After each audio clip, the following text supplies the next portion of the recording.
Welcome in, ladies and gentlemen, to MBR, or as we like to call it around here, Nothing But Rants, the show where I find topics that I'm oddly passionate about and I pontificate upon them. These are not hot takes, but rather takes that I'm hot about. What's up? Really like that. You really like that?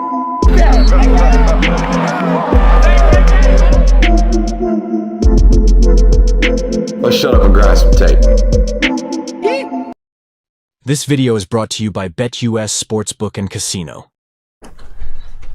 What is up, ladies and gentlemen? Welcome into the Film Guy Network, powered by BetUS on a loaded Monday evening. Look, man, it's hours 2 and 3 already on a Monday evening for you guys here on the Film Guy Network. We already had a film study to kick off this fabulous week of college football content here on the channel. If you have not already, please feel free to subscribe. And if it is your first time viewing us tonight, welcome in, man. You have picked a loaded show, as always. I want to start with this one right here.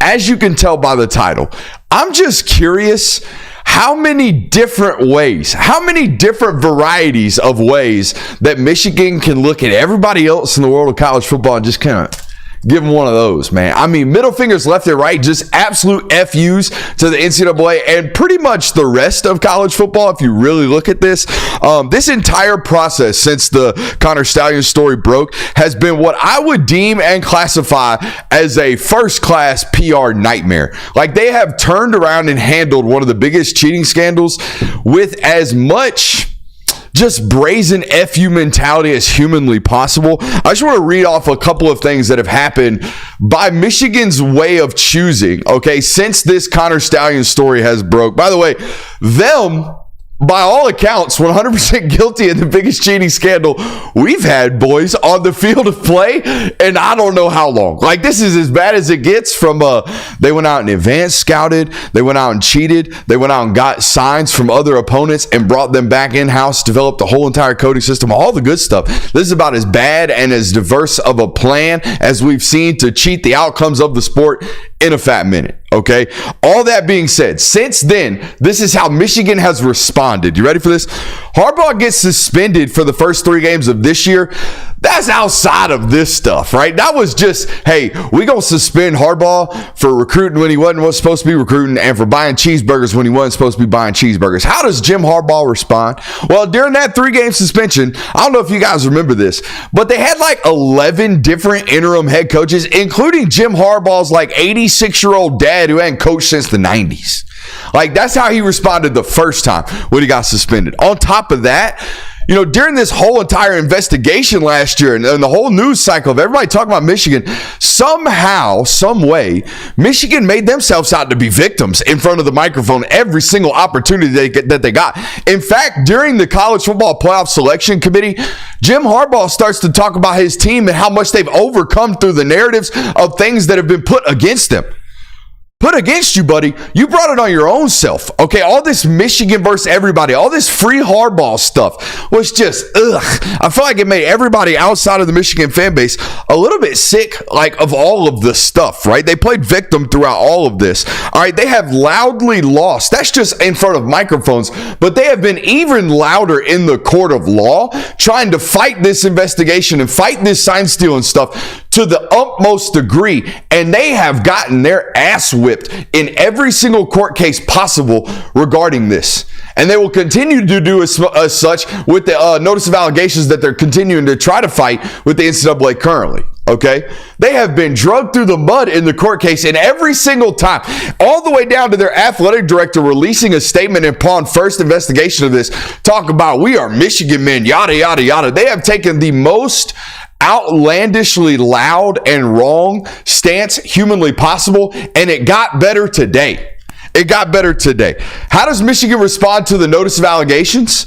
They got notice of allegations for not only level 1 allegations for their head coach, a 4-year show cause order for that head coach, a potential show cause order for the current head coach that replaced him, 5 level 1 violations for 4 coaches who have been removed from the staff.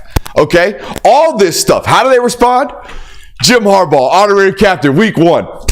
F you, NCAA. I almost to this point respect them. I almost to this point be like, you know what? Y'all are so brazen. Y'all have your dick out in front of everybody so much. You try to drag it across the conference room table so many times that I almost respect you. I didn't want to be the one to say that, but I kind of agree. It's at a point now where they've so consistently leaned into this heel motive and tried to play the victim card that it's at a point now where you have to respect the consistency. I mean, holy shit. You don't like what they're doing, obviously, but the fact that they've been able to remain this consistent and honestly this delusional to think that, I don't even know if they believe it anymore, but they still lean into the fact of we're the victim here. We're fighting the good fight. We're Michigan men. Do you still get to play the victim even if you're convicted?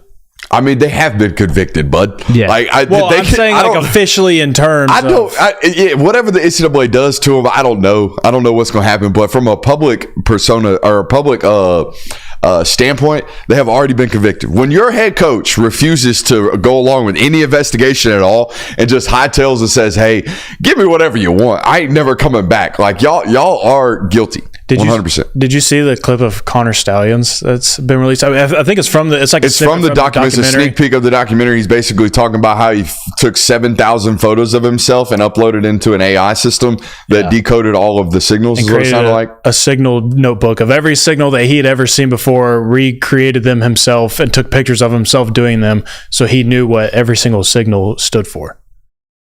I mean, you got to give the man credit. Yeah. Got to give the man a little bit of credit. I think the most impressive thing about Stalions is that he managed to uphold his vacuum repair business. That was rather impressive. You don't know about the vacuum repair business? Google Connor Stalions' front porch right quick. Connor Stalions on the side was running a vacuum repair business at his house in Michigan. You can see hundreds of broken down vacuums in front of his house. Have you seen it? It says. Do you have the photo? This one's a photoshopped one, but it says Connor Stallions was low-rated online seller of used vacuums, which he stored on his porch, annoying his neighbor Jeff. He was essentially running a Ponzi vacuum scheme where he was telling people that they were being fixed, and he was kind of sending people other vacuums. Where it was like he was getting one with one issue and was sending that one back to the other people that sent them a bad vacuum. Yeah, Mans was pulling down all kinds of different stuff. You got the photo? Yeah. There's like hundreds of vacuums on this man's dump of a house out there in Michigan. Look at that. That's the most. Here, we do it better with this side. That's the most serial killer behavior I've ever seen in my life. This is pretty crazy. I can't believe this is part of the story that everybody forgets or everybody doesn't know about. Mans was running a whole ass vacuum cleaner business up there on his porch. You can see hundreds and hundreds of vacuums right there. Is that a Tundra? I'm gonna have to sell my Tundra. I can't be caught driving the truck of a stallion. That's crazy behavior. And apparently the LLC was written in Blake Corum's name. There was a whole bunch of shady shit going on. What? Y'all really did not read. This is why I have to read, because even my producers don't read. I didn't read about the vacuum stuff. Yes, dude. The vacuum cleaner business was written under an LLC of Blake Corum's name. Good Lord. Man. Can't wait for the documentary, because so much about this man has not really been revealed or paid attention to during the reveal. That was the crazy. It does answer my question, this part about him being the honorary captain. I've had a question on this channel of, do you think Michigan has any sense of embarrassment about any of this stuff? Clearly, no. Absolutely not. Zero.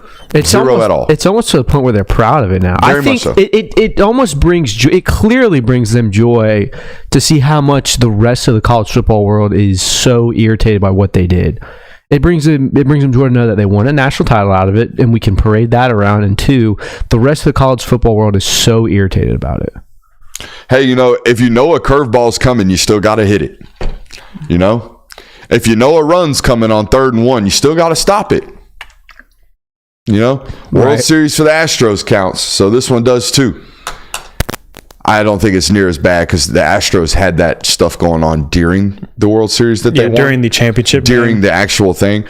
Michigan went 12-0. They played 15 games last year, and they got caught 3rd game of this year. So they played 13 or 12 of those 15 games without this and walked everybody. So it's a very, very different discussion. Sure. However, the lead up to all of that, probably in my mind, is a little bit tainted. Extremely tainted. That's the hard part about this. They got caught in the lead up to their national title, so you can't rip it from them. No. Had they gotten caught February of this year, Oh my God. Oh yeah. Take it from them and give it to somebody, give it to Washington, give it to whoever.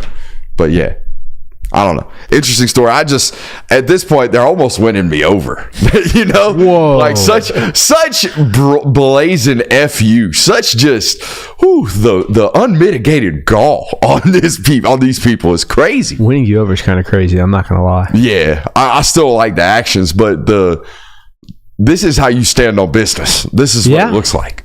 You have to respect it for sure. All right, let's talk about it. We got a loaded show for you guys. Welcome in. It is a great one. AP Top 25 came out today. We'll talk a little bit about that. Another massive injury in the SEC to what would have been probably a starting running back with Reuben Owens set to be out for the year for Texas A&M. Deion Sanders makes the show news yet again. I don't even feel energetic about talking about that, but we have to talk about that. Kyle Whittingham with an interesting quote of kind of thinking that he is being prophetic with the reality of he kind of prophesies what's actually happening in college football. Interesting. We'll talk about it tonight. A little coulda, shoulda, woulda with one of the SEC football coaches on the show notes tonight. And we did have a Texas film study on that offense. I'm going to give you the overview of that. If you did not watch it, I'll give you the rundown and a reason to go watch it after tonight's show. But before we get into too far into tonight's show, I want to go ahead and ask you to hit that thumbs up button, like and subscribe to us on YouTube here. If you do not watch us on YouTube and you like a podcast audience, you can catch us wherever you get your podcast. Just search the Film Guy Network. Make sure you're giving us a subscription and leaving a review over there as well. I also want to give a quick shout out to our friends over at BetUS. Are you looking for a new book this season? BetUS, I'm telling you, is the answer. They have the fastest payouts in the industry, and they have a 125% sign-up bonus up to $2,000. Guys, here's the important part. On your first three deposits today, fast and easy deposit and withdrawal, check out my link to BetUS in the description below. Michael Vick at BetUS.com. Catch an incredible 125% sign-up bonus on your first three deposits, plus 10% gambler's insurance. BetUS, my online sportsbook and casino. Shout out to my guy Mike Vick right there, and shout out to BetUS. Shout out to you guys as well for being here today. Appreciate you guys supporting those who support us. Without our sponsors, without you guys, we are nothing on this network. We're just three guys talking into microphones. There's a lot of that going on the internet. We appreciate you guys for making us a little bit special by way of support. Shout out to those guys. Shout out to you guys. AP Top 25 was released today. I'm going to do the reading so you don't have to. Georgia, Ohio State, Oregon, Texas, Alabama at 5, Ole Miss, Notre Dame, Penn State, Michigan, Florida State at 10, Missouri, Utah, LSU, Clemson, Tennessee wrapping out the top 25, Oklahoma, Oklahoma State, K-State, Miami, Texas A&M, the top 20, Arizona, Kansas, USC, NC State, and Iowa with the perennial top 25 ranking right there at number 25. Who wants to open it up, boys, with your initial thoughts and notes from the AP Top 25 release today? Bit anticlimactic. Shout out Rock Chalk for making the first AP 25. Hell yeah. Shout out to the Jayhawks. 2008, I think. Really? Been a minute. Is that Fat Man Genie? I think it is. Hell yeah. Fat Man Genie was out there rolling it around, man. Some good football under Kansas and Fat Man Genie. You hit on one that is one of my takeaways. Hey, we ain't got to do the Iowa thing anymore. Yeah, there are no more divisions in the Big Ten. The shackles have been broken off of you. We ain't got to do it. We no longer have to recognize them as a ranked team because they're going to win their division anymore. I'd have been more apropos to put Nebraska's ass up in there over Iowa. Really? Or to be honest with you. Just get a G5 team in there. I mean, somebody. That was one of my notes. No G5. No G5. In either the coaches poll or the AP poll. They said to hell with this. We ain't here for it already with the AP stuff. So interesting. I mean, it's hard to rank a preseason, non-Power 5 team up there because we don't really know perennially, especially going into this year. We have no idea who that non-Power 4 team is going to be. So very interesting. Any other ones? I think like 83% of the top 12 is Big Ten and SEC teams. Yeah, it's 14 of the top 25 SEC and Big Ten teams. So 10 over of the top half. 10 of the top 12. 10 of the top 12. Which, if you really want to count 10 of the top 11, you count Notre Dame. Well, yeah, but I'm saying like 10 of the top 11 because that 12th spot's automatically going to do a G5. Yeah. I'm looking at it from a playoff standpoint. There's going to be a mass influx of just Big Ten and SEC teams this year. I think you're going to see them choke out Big 12 and ACC teams. Like, obviously, your ACC champion's going to get in, your Big 12 champion's going to get in there, but I think that's it. And I think that reason right there of the SEC and the Big Ten kind of overloading the top 12 and the top 10, it kind of confirms this belief that everybody kind of shares entering this year is nobody knows what to think of the Big 12 and nobody has confidence in the Big 12. Like as much as you and I want to sit here and say that Kansas is going to be the team that comes out on top, not really yelling it from the mountaintops with a whole lot of confidence, and nobody is. I mean, Utah comes in at 12 as the highest ranked team in the top 25. So I think a lot of people are just kind of like, yes, somebody's got to win it and somebody will. Utah is the favorite, but even we don't feel like they should be one of these higher seeds in the playoffs. I got 2 questions for you. Go ahead. And it's about one of my points here. At the end of the season, is USC ranked? Nah. If you had to bet. No. Probably not. I would say not. If they At the end of the season, is Texas A&M ranked? If you had to bet. That's a tougher one to answer because I have no idea what that might go off. I mean, you have to imagine if they beat Notre Dame, they're going to shoot up in the top 15. I'm going to say yes. All right. Here's where I'm going. Even if Notre Dame runs the table, there is a very likely chance they only have one ranked win at the end of the year. Florida State. That's it.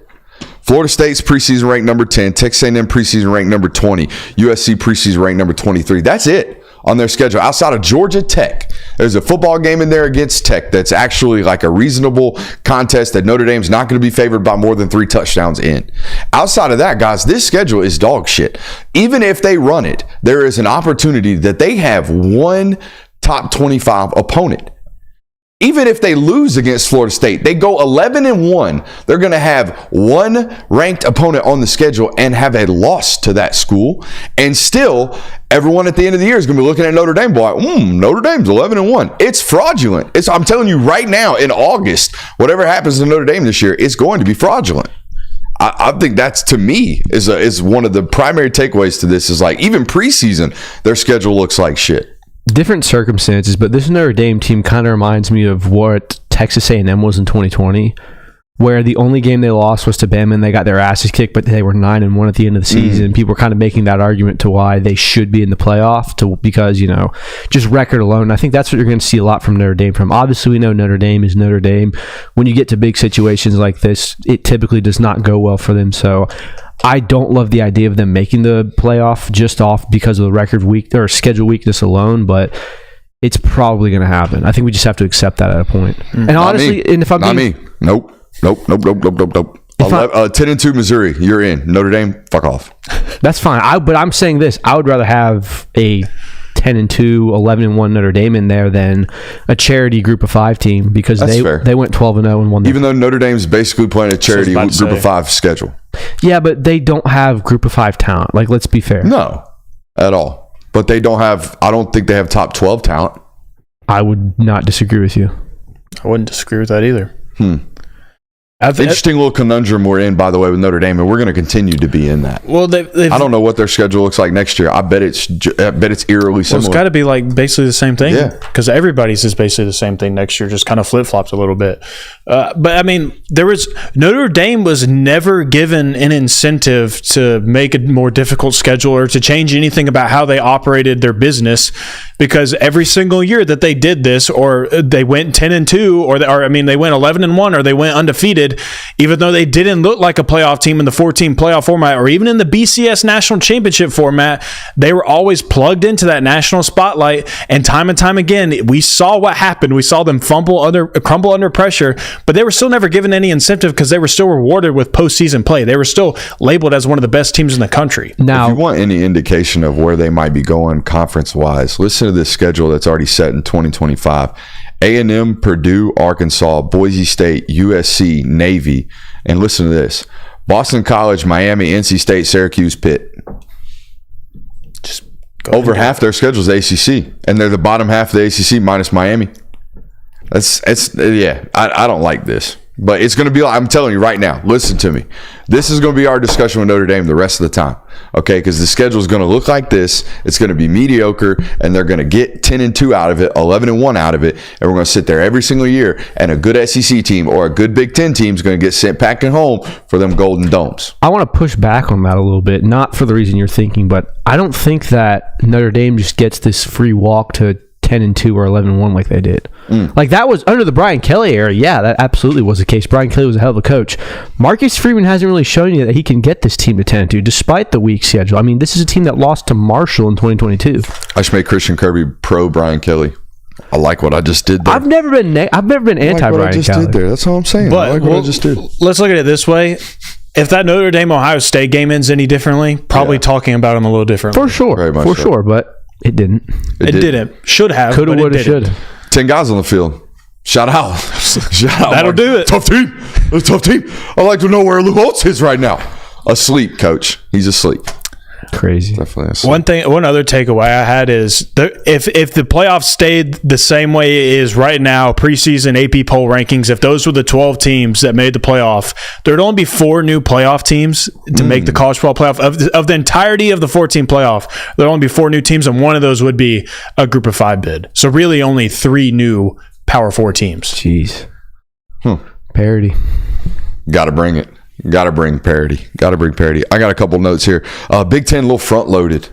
Ohio State and Oregon up there, and none of us believe in Penn State and Michigan. It's a drop fully, off. right? Major drop off from tier 1 to tier 2. Yeah, major drop off from real contenders down to teams that are just Big Ten really good, okay, and perennially Big Ten really good. And then there's another drop off, probably all the way down to, where did I see it?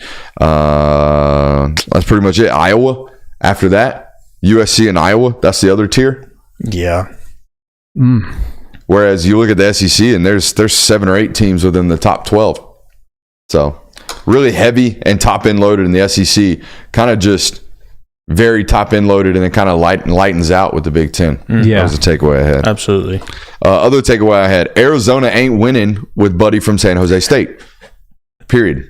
Point blank. Noah Fafita, McMillan, they're going to have great years. It's Buddy from San Jose State. Out of USC and Arizona, which of those 2 teams would you say has a better chance of not being in the top 25 at the end of the year? Better chance of not being in the top 25? Give me, USC schedule is way tougher. Way tougher. But Lincoln Riley is a better football coach than Buddy from San Jose State. So give me more likely to be outside of the top 10 or top 25, Arizona. What do they got left? They got McMillan and they got Fafita, and that's it. Bro. What? This Arizona schedule's cake. I don't care. It's Buddy from San Jose State. You think those schedules weren't cake? No, I know. I think they are. I'm just saying, like, I mean, the schedule, there's an easy path for them to be in the top 25. Is it that bad? It's bad. It's New Mexico, Northern Arizona, Kansas State, Utah, Texas Tech, BYU, Colorado, West Virginia, UCF, Houston, TCU, Arizona State. I mean, there's 3 or 4 losses there. You lose back-to-back to Kansas State and Utah, and then you got some other games that, like, maybe UCF gets you, and yeah. I'm fading. I'm fading Buddy from San Jose State until he proves me otherwise. Until I have to learn his name. I don't even know if that would happen if it was forced upon you. This is unrelative to the AP Top 25. However, I'm a Levitard listener. I think you guys have learned this from me. One of the biggest Miami insiders and boosters in the world is a guy by the name of Mike Ryan Ruiz. He happens to sit in one of basically you guys' seat for those guys. He is like unreasonably bullish on this Miami roster, and apparently, as is the rest of the Miami booster base, they're saying this opening game against Florida is the most important football game in Miami football history because of how much money they have spent on this roster. Compare like with regards to coaches and the NIL money. So and what the I'm booster hearing, reliance. So what I'm hearing is Mario Cristobal is absolutely cooked if they don't win that game. Basically, like they're going to be looking at him with a real side eye because they think they have like a NFL front, is what they're saying. They'll say, yeah, that face. My thoughts exactly. Miami people think they have NFL caliber football players on the front sides or front line of the scrimmage on both sides of football. I mean, I guess that kind of just goes to show you like another element of pressure that NIL adds into this. Like we talk about with players and things like that, but for coaching staff too, like if you get all your boosters supplying this, what they view as this great roster, a roster that is competent of winning an ACC championship this year and being in the college football playoff potentially, and you don't get that job done, then they're like, well, you just made all my money go to waste. Like, what did I pour all this money in the program Also, for? he went on to say that Cam Ward is the most talented quarterback Miami's ever had. Ever. And I mean, you know, I can't really name a whole bunch of good ones. I can't either. Can't name a whole bunch of good ones if you really think about it. So, yeah, I guess Miami fans, and they also went on to say this team has probably got a top 12 roster, is not ranked that way because people don't believe in Mario Cristobal. Fair. And I don't think they do either. I just think they know he's a really good recruiter. There's not going to be a way to ever really calculate this, but how often do boosters go all in on teams and just flat out get proven wrong by it? Like, has there ever been an example of where boosters just go all in? Like, you see more and more of it with the Ohio States and the Ole Misses of the world, but I'm talking about in like the last 3 or 4 years. Texas A&M. Yeah. Wrong. Dead wrong. I mean, that was Ole all Miss this year. Yeah. Right. To be determined. Ohio State this year, to be determined. Ohio State this year, yeah. I wouldn't say they went, never mind. That wasn't really NIL based. Oh, Florida State last year. Oh. That paid Florida off. State spent a lot of money last year. I would say that paid off. I would imagine. It did pay off. Didn't Miami put a good bit down for Yeah, they have since it started. Since it started, Miami spent probably most of the money. Or a lot more money than most. It's all about the U. Interesting. Any other thoughts on the AP Top 25? Colorado got a vote. Don't know who did that. Speaking of, not just we can transition there. Yeah. Let's do this real quick. If you haven't known or if you haven't seen the soundbite, Deion Sanders went at a CBS reporter. He wasn't answering CBS questions. The gentleman picked the microphone up and said, so-and-so with CBS Sports here out of Denver. And Deion goes, CBS Sports? I ain't asking questions. I ain't answering questions for CBS Sports. They know what they did. I think he said something along the lines of it was pitiful or it was awful or whatever. Here's the thing. Nobody really knows what he's referencing. Like, nobody knows what they did. I think most people have come to the conclusion that potentially Deion's upset that they ranked him second to last in the Big 12 coaching rankings. If that's what he's upset about, man, to be a Hall of Famer and have a gold jacket, he sure does have really thin skin up underneath that Hall of Fame career and persona, because who gives a shit? Pardon my language. I mean, who cares, buddy? Like, you're supposed to be Deion Sanders. You're supposed to be prime. Like, this is supposed to be who you are. I don't really understand that part.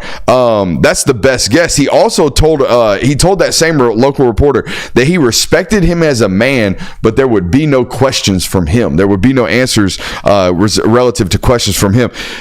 He wasn't the only guy they gave shit to. However, that wasn't my favorite part about this interaction with the CBS sports reporter. What y'all keep looking at?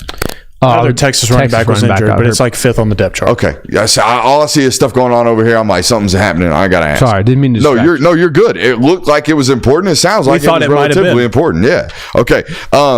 My favorite part about him giving this CBS reporter shit was that this was a local CBS affiliate. Okay. But here's the thing. You guys know this because y'all been following college football forever. Deion seems to be relatively new to this. You know who owns 24/7 Sports? CBS Sports. They are sister companies, okay? CBS is here. 24/7 is just up underneath it, all right? That is the local affiliates of CBS Sports. It was like comic relief to watch him give the CBS sports reporter shit and then turn right around. The next guy asks a question and say, hey, I'm so-and-so from 24/7 Sports. And Deion's like, oh, 24/7 Sports? We'll take your question. Buddy, why are you mad at him and not mad at the whole thing? You don't even know what you're mad at. Why are you mad? This doesn't make any sense. Okay, it goes on and on and on. It wasn't the only reporter that he gave shit. By the way, this is like his first media availability in I think weeks out there in Colorado. First time I've seen him speak in a little minute over there since maybe Big 12 Media Day. So I just, very confusing to me.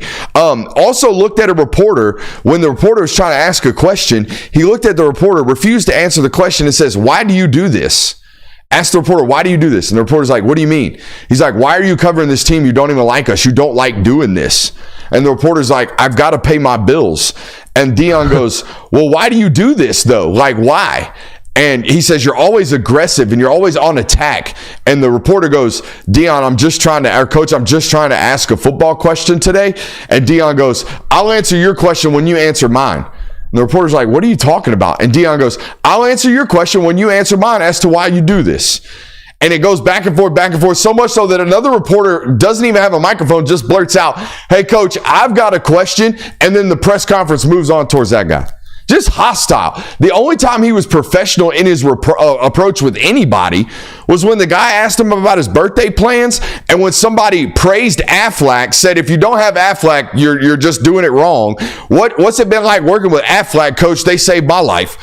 Looked like an ad for Aflac in the middle of this press conference in which he's being combative with all of his reporters. One of the reporters talks about, Coach, you bolstered up your offensive line this offseason. Doesn't even get to finish his question before Deion cuts him off and goes, why you use that word, bolster? I don't like that word. Why don't we use something like improved, enhanced? I like that, improved. I have no idea why. Other than all I can think about is even failures won't fix this because Deion's walked around like this his whole life and he's been Deion. He's been so successful and now there's no way to a path to success and everyone's kind of getting on him, it seems, but I don't even know. I don't even know where to go. It's so crazy that he looks at humans and talks to them this way as if first of all, no one's earned the right to do this to anybody in terms of reporters. Second of all, he hadn't earned nothing. He losing left and right. This kind of seems like a chess move to me, in my opinion, because it seems like he's trying to open the door for him to provide a good reason to, whenever he does exit with the reason of, I just couldn't handle the negativity around my team. The media came after me too much. I couldn't handle it to a point where I couldn't do it anymore. I think that'll ultimately be the reason why he up and leaves from Colorado, when we all know in reality it's probably because the talent pool has shrunk to where he doesn't want to deal with it anymore.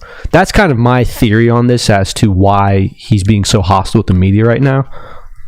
But I've kind of ran out of takes and theories and opinions to give about the program because, one, it kind of gets repetitive to a point because it feels like you're spewing out the same thing. But also, I just don't know what else to say about the program because I can't even get a read on this program or what Deion is trying to do or anything, really. It just feels like a hodgepodge of a lot of different things going on. Like, 1 minute, they're getting trolled on social media by all of college football and the PGA Tour and every sports account that you want to think of. Then Deion's coming after reporters in his own press conference, and other things are happening.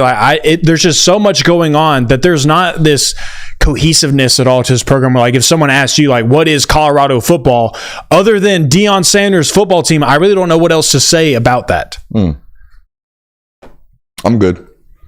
Yeah, I mean, I think we're at a point, and there's going to be plenty more opportunities to talk about them during the season, where we've kind of beat the Deion Sanders horse to death and resurrected it multiple times. So, I mean, according to him, we're going to be doing this for a while. So we got some time. Sure, whatever he says. That's right. Whatever Deion says. I forgot to print this Kyle Whittingham article. We'll have to pull it up over here. Kyle Whittingham had some quotes today. And Kirby, you did the show notes. By the way, Kirby, I want to say this publicly. You turned in show notes this morning like 9:05, my boy. You were on your shit this morning. It was like 7:30. It was like 7:30? Yeah. I rolled out of bed to some show notes this morning, huh? That's cold stuff right there. I love you for that. That is good stuff. That's hard work from an executive producer. All right. Appreciate While I filibuster, just giving you compliments so I can find this article, to be honest with you. Here are the quotes from Kyle Whittingham. Now, Kirby put it in the notes as an alarmist theory. All right, hey, watch out. This is kind of scary for the future of college football. I'm here to tell you it's kind of already here. He's just talking about what we got, but with just terminology on it. Here we go. Quote, I think there is major realignment coming, and it'll be a big one. I think it'll create even more divide and exclusivity for the teams that are on the right side of that line. 20 months to 4 years or so. How about that for a time frame? In my opinion, it's going to look very much like an NFL minor league. He went on to say, I see an expansion of the playoff with that to 16 teams. Whittingham continued. The short version is super conferences. I think there's going to boil down to 40, 60, maybe teams in the super conference. I wouldn't be surprised if they don't play anybody but other super conference teams. Make that a division as far as who you can play. Like I said, a full-blown playoff. Whether or not the players will be employees officially remains to be seen, but I think that's very likely. I think that's where it's heading. That also sounds like a man to me that has heard some things that ain't talking about I'm foreseeing this. It sounds like I'm being told this, and he's bringing it to the microphone. Here's a couple thoughts. Isn't that what we already have?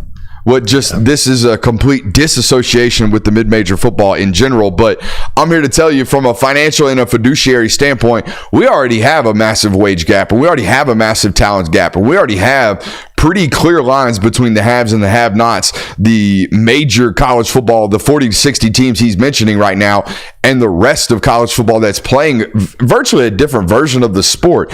Ohio State's roster value right now, I would say ranges from anywhere to $20 to $25 million.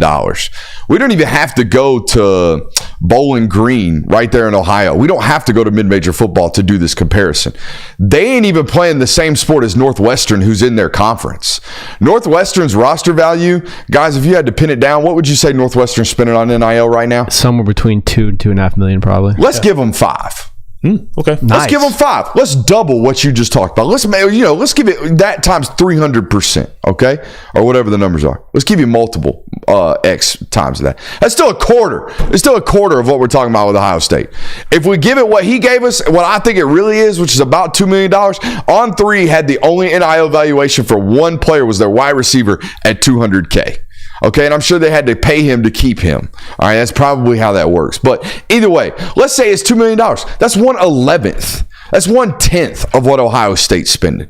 Okay, you want to really talk about the wage gap? You want to really talk about how different it is, or how big the difference is? Look at a school like Memphis or Cincinnati, and compare that to Georgia's roster value, or Texas's roster value, or USC's roster value.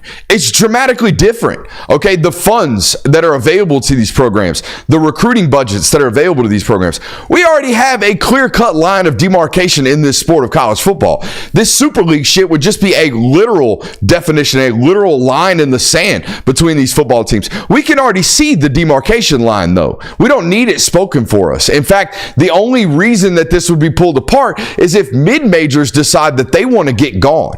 Otherwise, I would imagine major college football continues to support mid-major college football by way of, hey, here's $2 million of gate fees. Come get your ass whooped, Kennesaw State.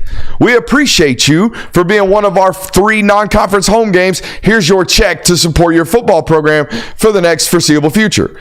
That is what's keeping this sport alive. I would imagine mid-major football teams would not like to disassociate themselves from that. Also, here to tell you, the big Power 4 teams already have their Super League with regards to the playoff. If they want it moved to 16, they'll just ask the college football playoff to move it to 16. By the way, they'll more than happily do so because it only increases their TV revenue.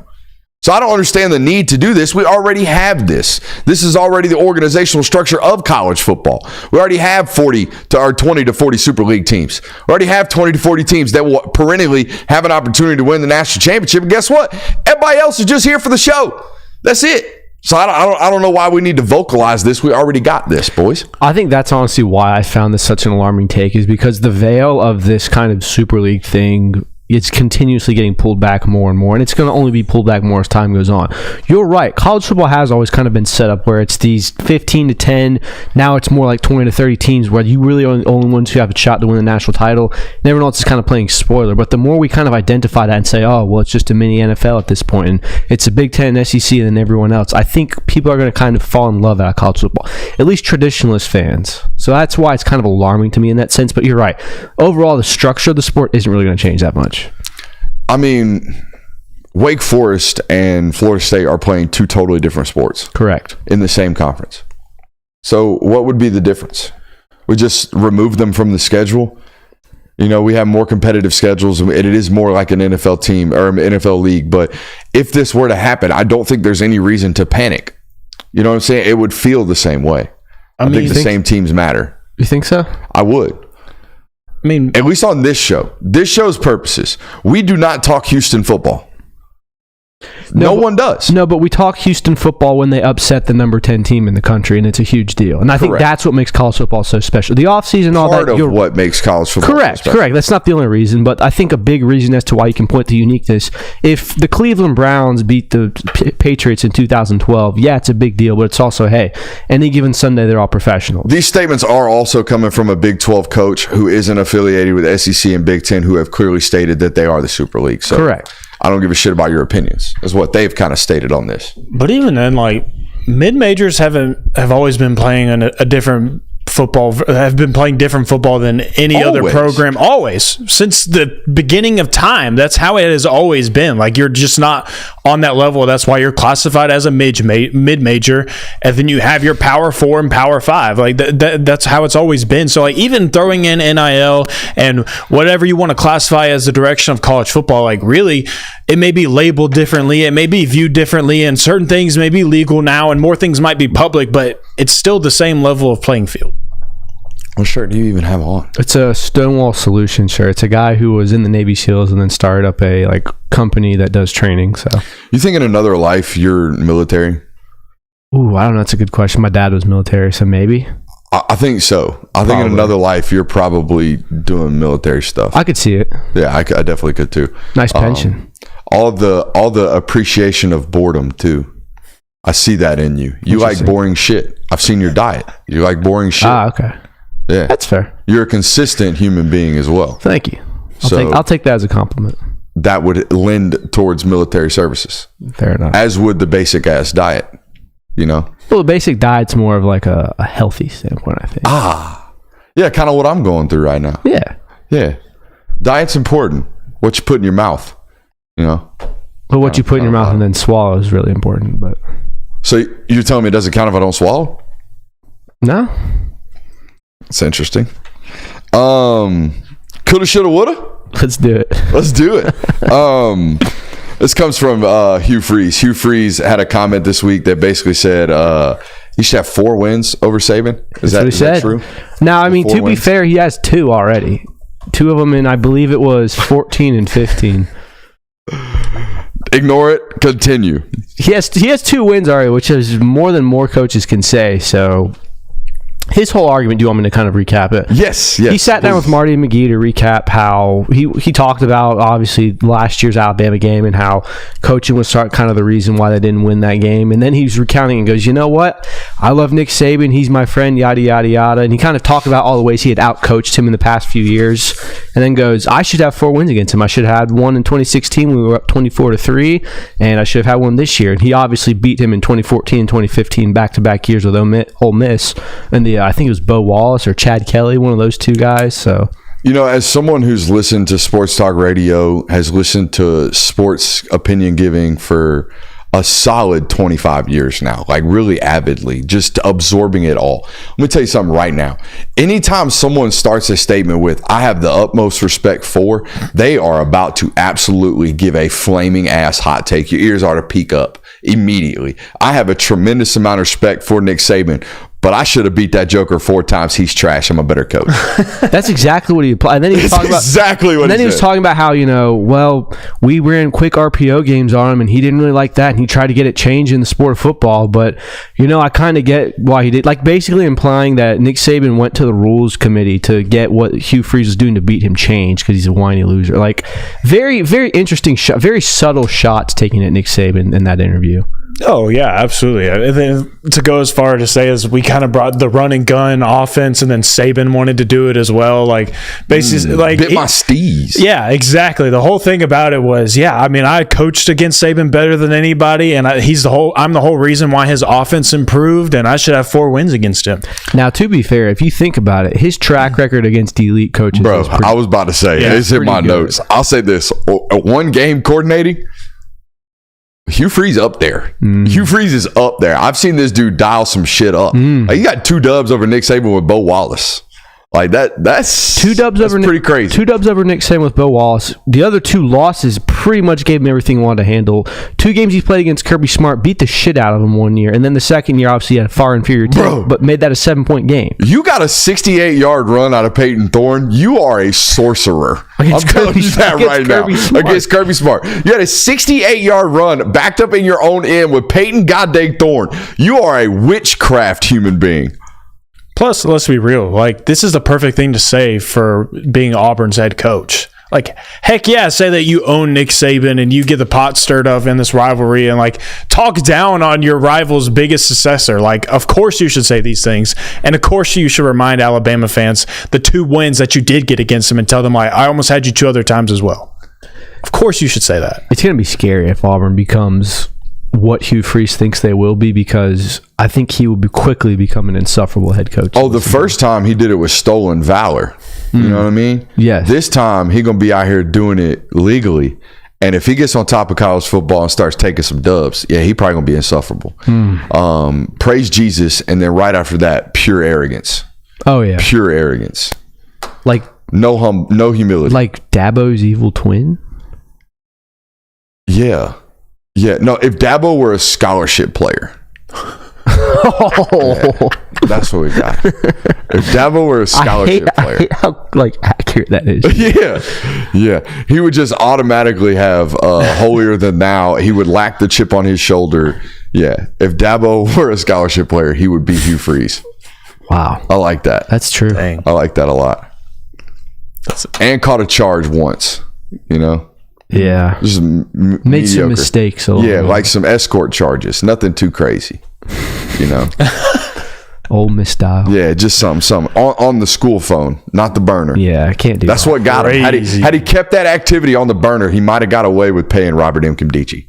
Isn't that crazy? Yeah. That's how the NCAA used to work. We're really talking over people's heads who don't remember that Ole Miss investigation. Oh, how could you not remember it? Yeah.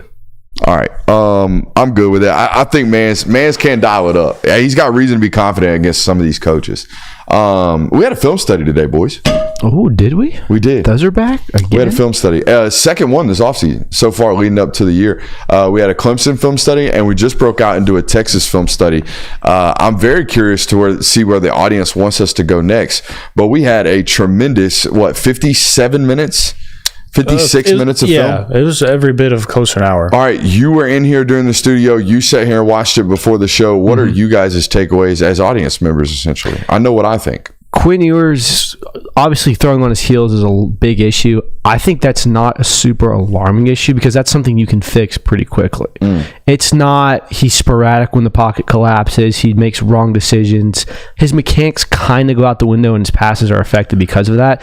That's something that you'd have to imagine that a guy like Sark can fix fairly quickly. That was my first note here. I think Sark makes it impossible to eval a college football quarterback. I would not draft Quinn Ewers personally. I think you're talking about sporadic in the pocket with regards to results. I think the results are what Sark lies about with regards to quarterbacks. I see a frantic quarterback. I see a quarterback with happy feet. I see a quarterback whose feet are not tied to his eyes. I see a quarterback who throws a good majority of his intermediate to deep passes with a lack of confidence and an indecisiveness about him. A lot of balls that float, a lot of balls that are just like, I think I should throw it there, so I'm going to kind of let it loose. Sark gets away or allows him to get away with a lot of this.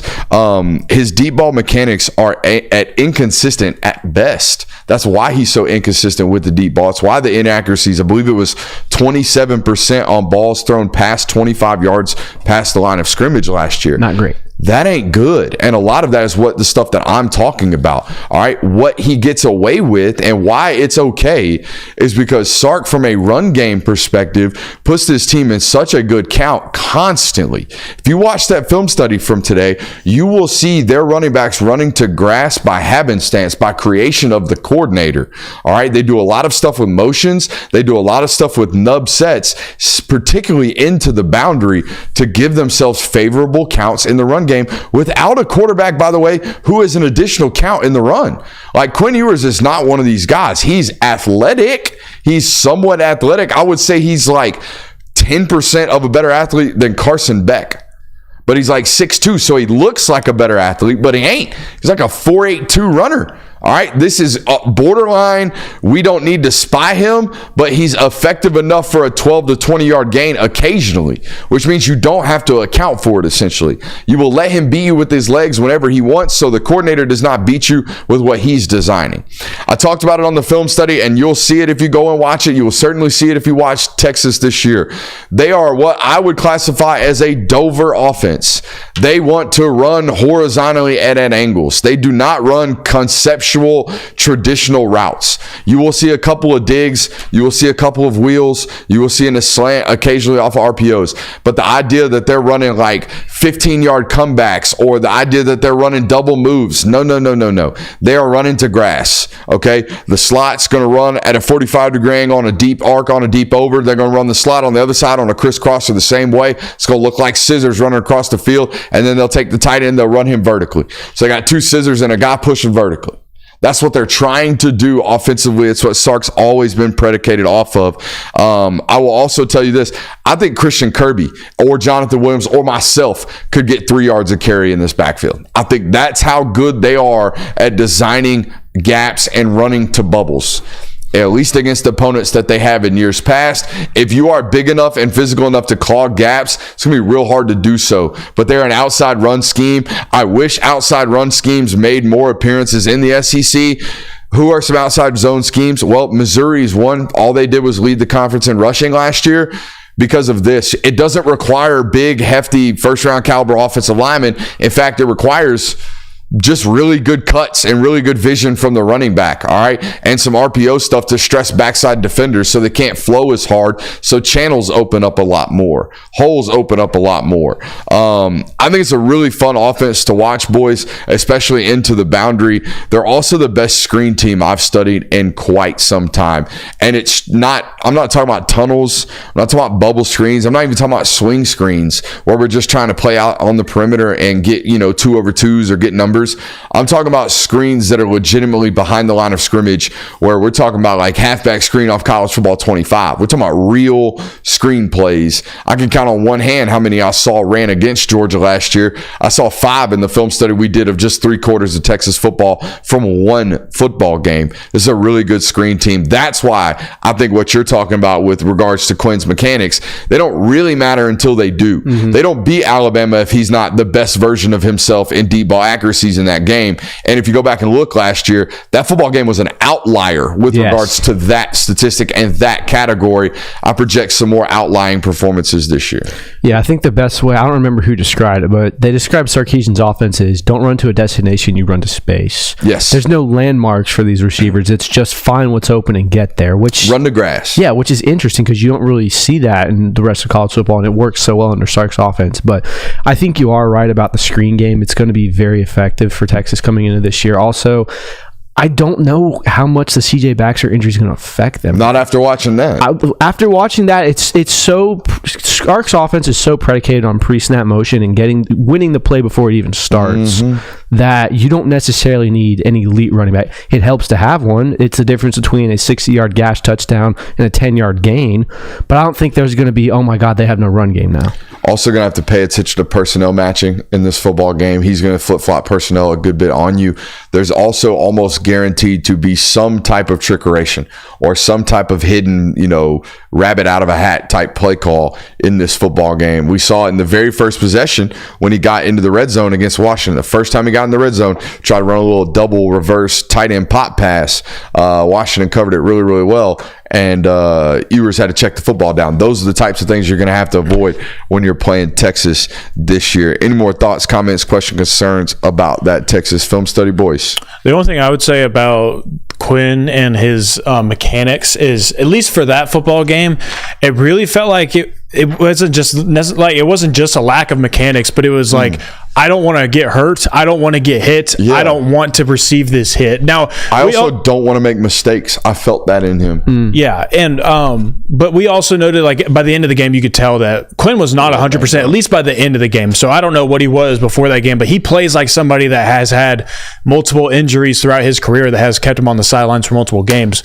If that continues to be his mindset, then I don't think it matters what necessarily you do to improve his mechanics, because that thought is always in your head. I think that's the one reason why I'm going to fade Quinn Ewers. Not because I don't think he's talented enough to play a quarterback position. We've seen him have great games. He's obviously more than talented enough. I question his ability to play a now 16-game season and get through it completely healthy. It could explain the timidness within the pocket. Missed this topic. We need to circle back to it. Ruben Owens out for the season. Was expected to be the guy this year for Texas A&M, despite what you might have seen on some depth charts. Everything that I was being told and kind of was reading up on was that, this guy was going to push in year 2 right there to be the superstar in that backfield. He was the number 2 rated running back for me coming out of that class, out of the state of Texas. Super, super explosive football player. Here's the good news for Texas A&M. From a depth standpoint, they still have Le'Veon Moss and Amari Daniels, 2 guys that I think I read today have over 200 carries last year and over 1,100 yards. So there's plenty of combined rapport and return value from those football players. The explosivity in this offense certainly has taken a hit. Ruben Owens was going to be one of the more explosive and fun to watch ball carriers in all of college football. I truly believe that this year. Him and Jeremiah Love, coming out of high school in that class, were two of the more freakish ball in the hand type football players. All we got to do is design space for them. They might take a 75 whenever they touch it type humans. This takes a massive hit for them right here.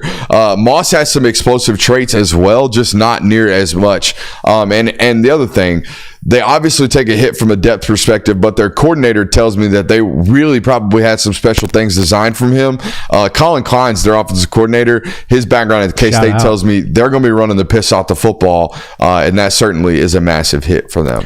Colin Klein, Heisman finalist in 2012? Yeah, the random no swag, mid-shin, white ankle sock. No, you know who he looked like? Honest to God? He looked like Colin Kaepernick, the white version. I know that's a hot topic name, but from a drip perspective, think about it. Mid-ankle socks, nothing on the arms, tight sleeves, super jacked, wore 7, mobile quarterback. I'm just here to ball. Yeah, but Colin Kaepernick had the tatted sleeves. Yeah, eventually. Yeah. And Nevada. I'm talking about Nevada. Colin Kaepernick, before he became a hot button issue that we probably shouldn't have even brought up because now people are angry just by mention, unfortunately. I mean, you can separate what he did on the field. Decent player comp, though. Not bad. Considerably better offensive coordinator. I'd have to agree. I would have to agree. Actually, really, really good, young, promising career on him, by the way. Colin Klein, that is. Really? Yes. I think led the nation in red zone efficiency last year at K-State as the offensive coordinator. So there you go. We good on the national hour? See. I'm good. Hey, we got a whole nother hour coming up right now.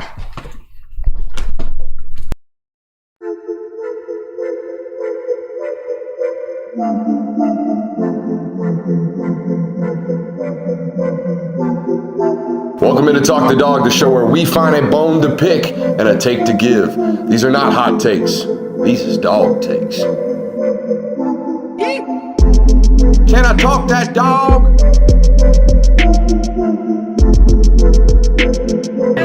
What's up? You like that? You really like that?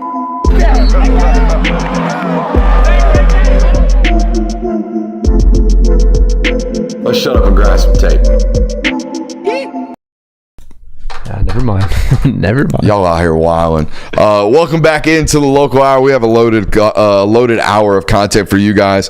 Stetson made his NFL return in the most Stetson Bennett way humanly possible. We got some recruiting news, a lot of it. I'm going to tell you about some potential flips. I'm going to tell you about a guy who just decommitted, tell you about a guy who recently committed. There's a whole bunch of recruiting news on today's show, as are there a whole bunch of scrimmage notes. Georgia had their first scrimmage this weekend. We're going to be giving you the rundown of all that good stuff. There were some other NFL rookies that were outshining during their NFL debuts as well. We'll talk a little bit about that. And we do indeed have a player of the day for you guys today. We might be watching one of those potential flips on film today. What are you most excited to talk about on the local hour today, boys?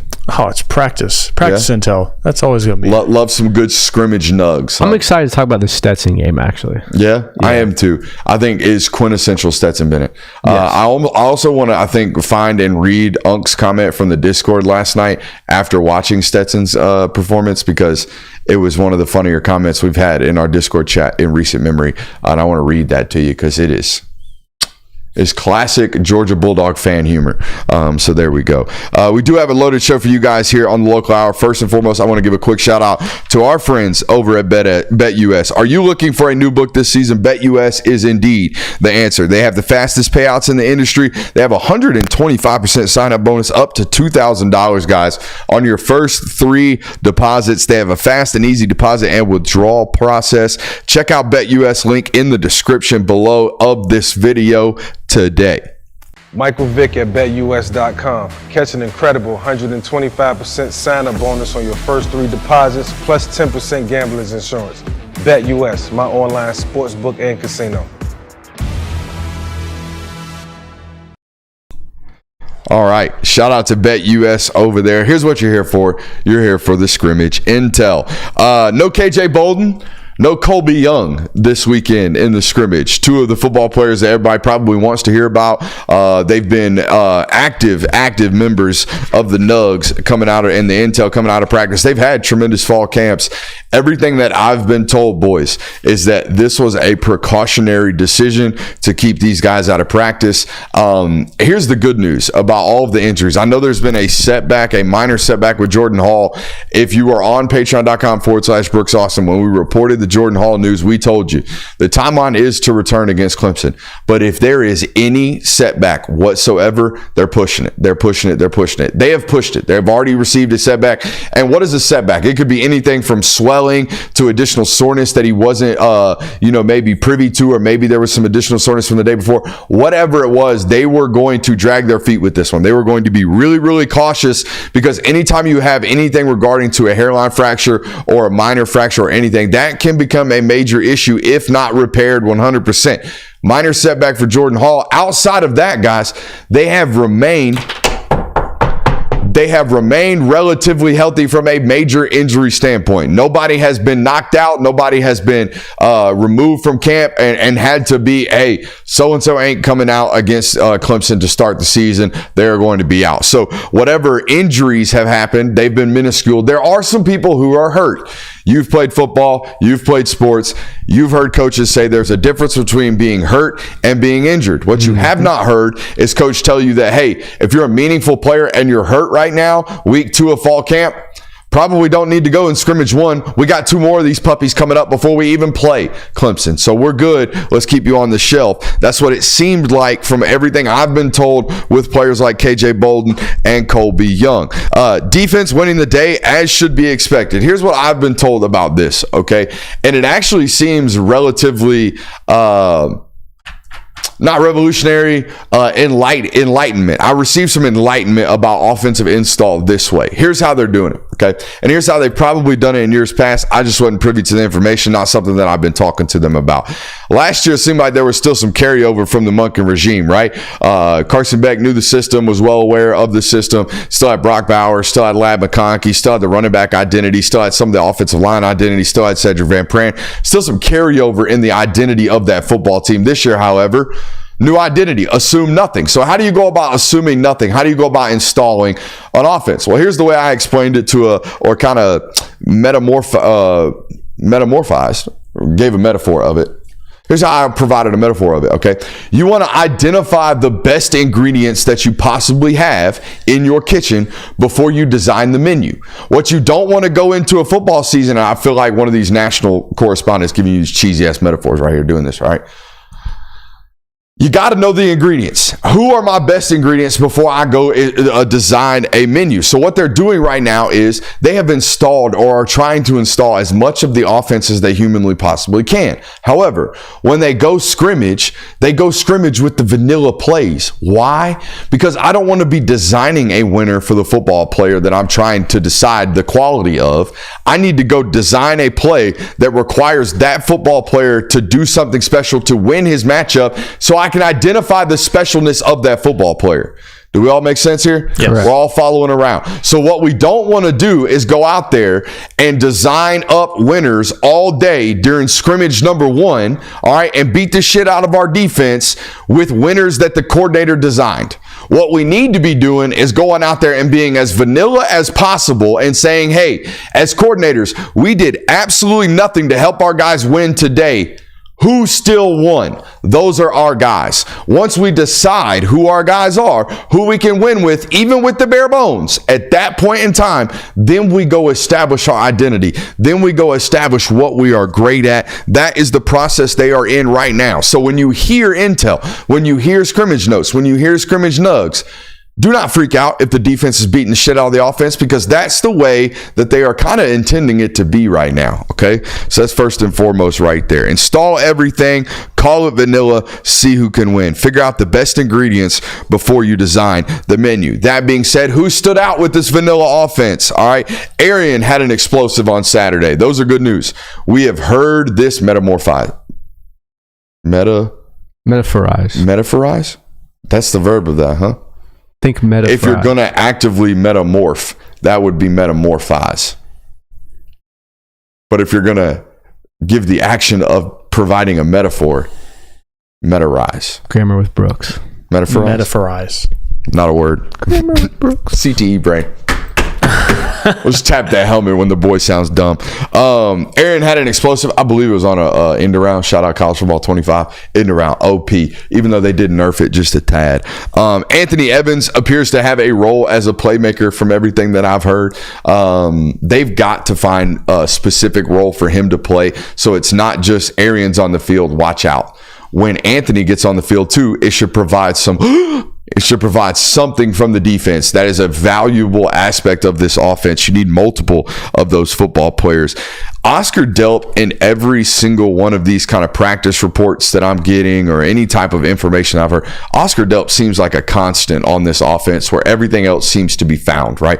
We're still looking for answers apart from offensive line, Oscar Delp, and quarterback right now. And the running back room seems to be deep, but we're still looking for answers because we don't know who the primary feeds or who the primary eaters are going to be in that room. Nate Frazier, speaking of that room, seems to be the biggest hit of my career so far.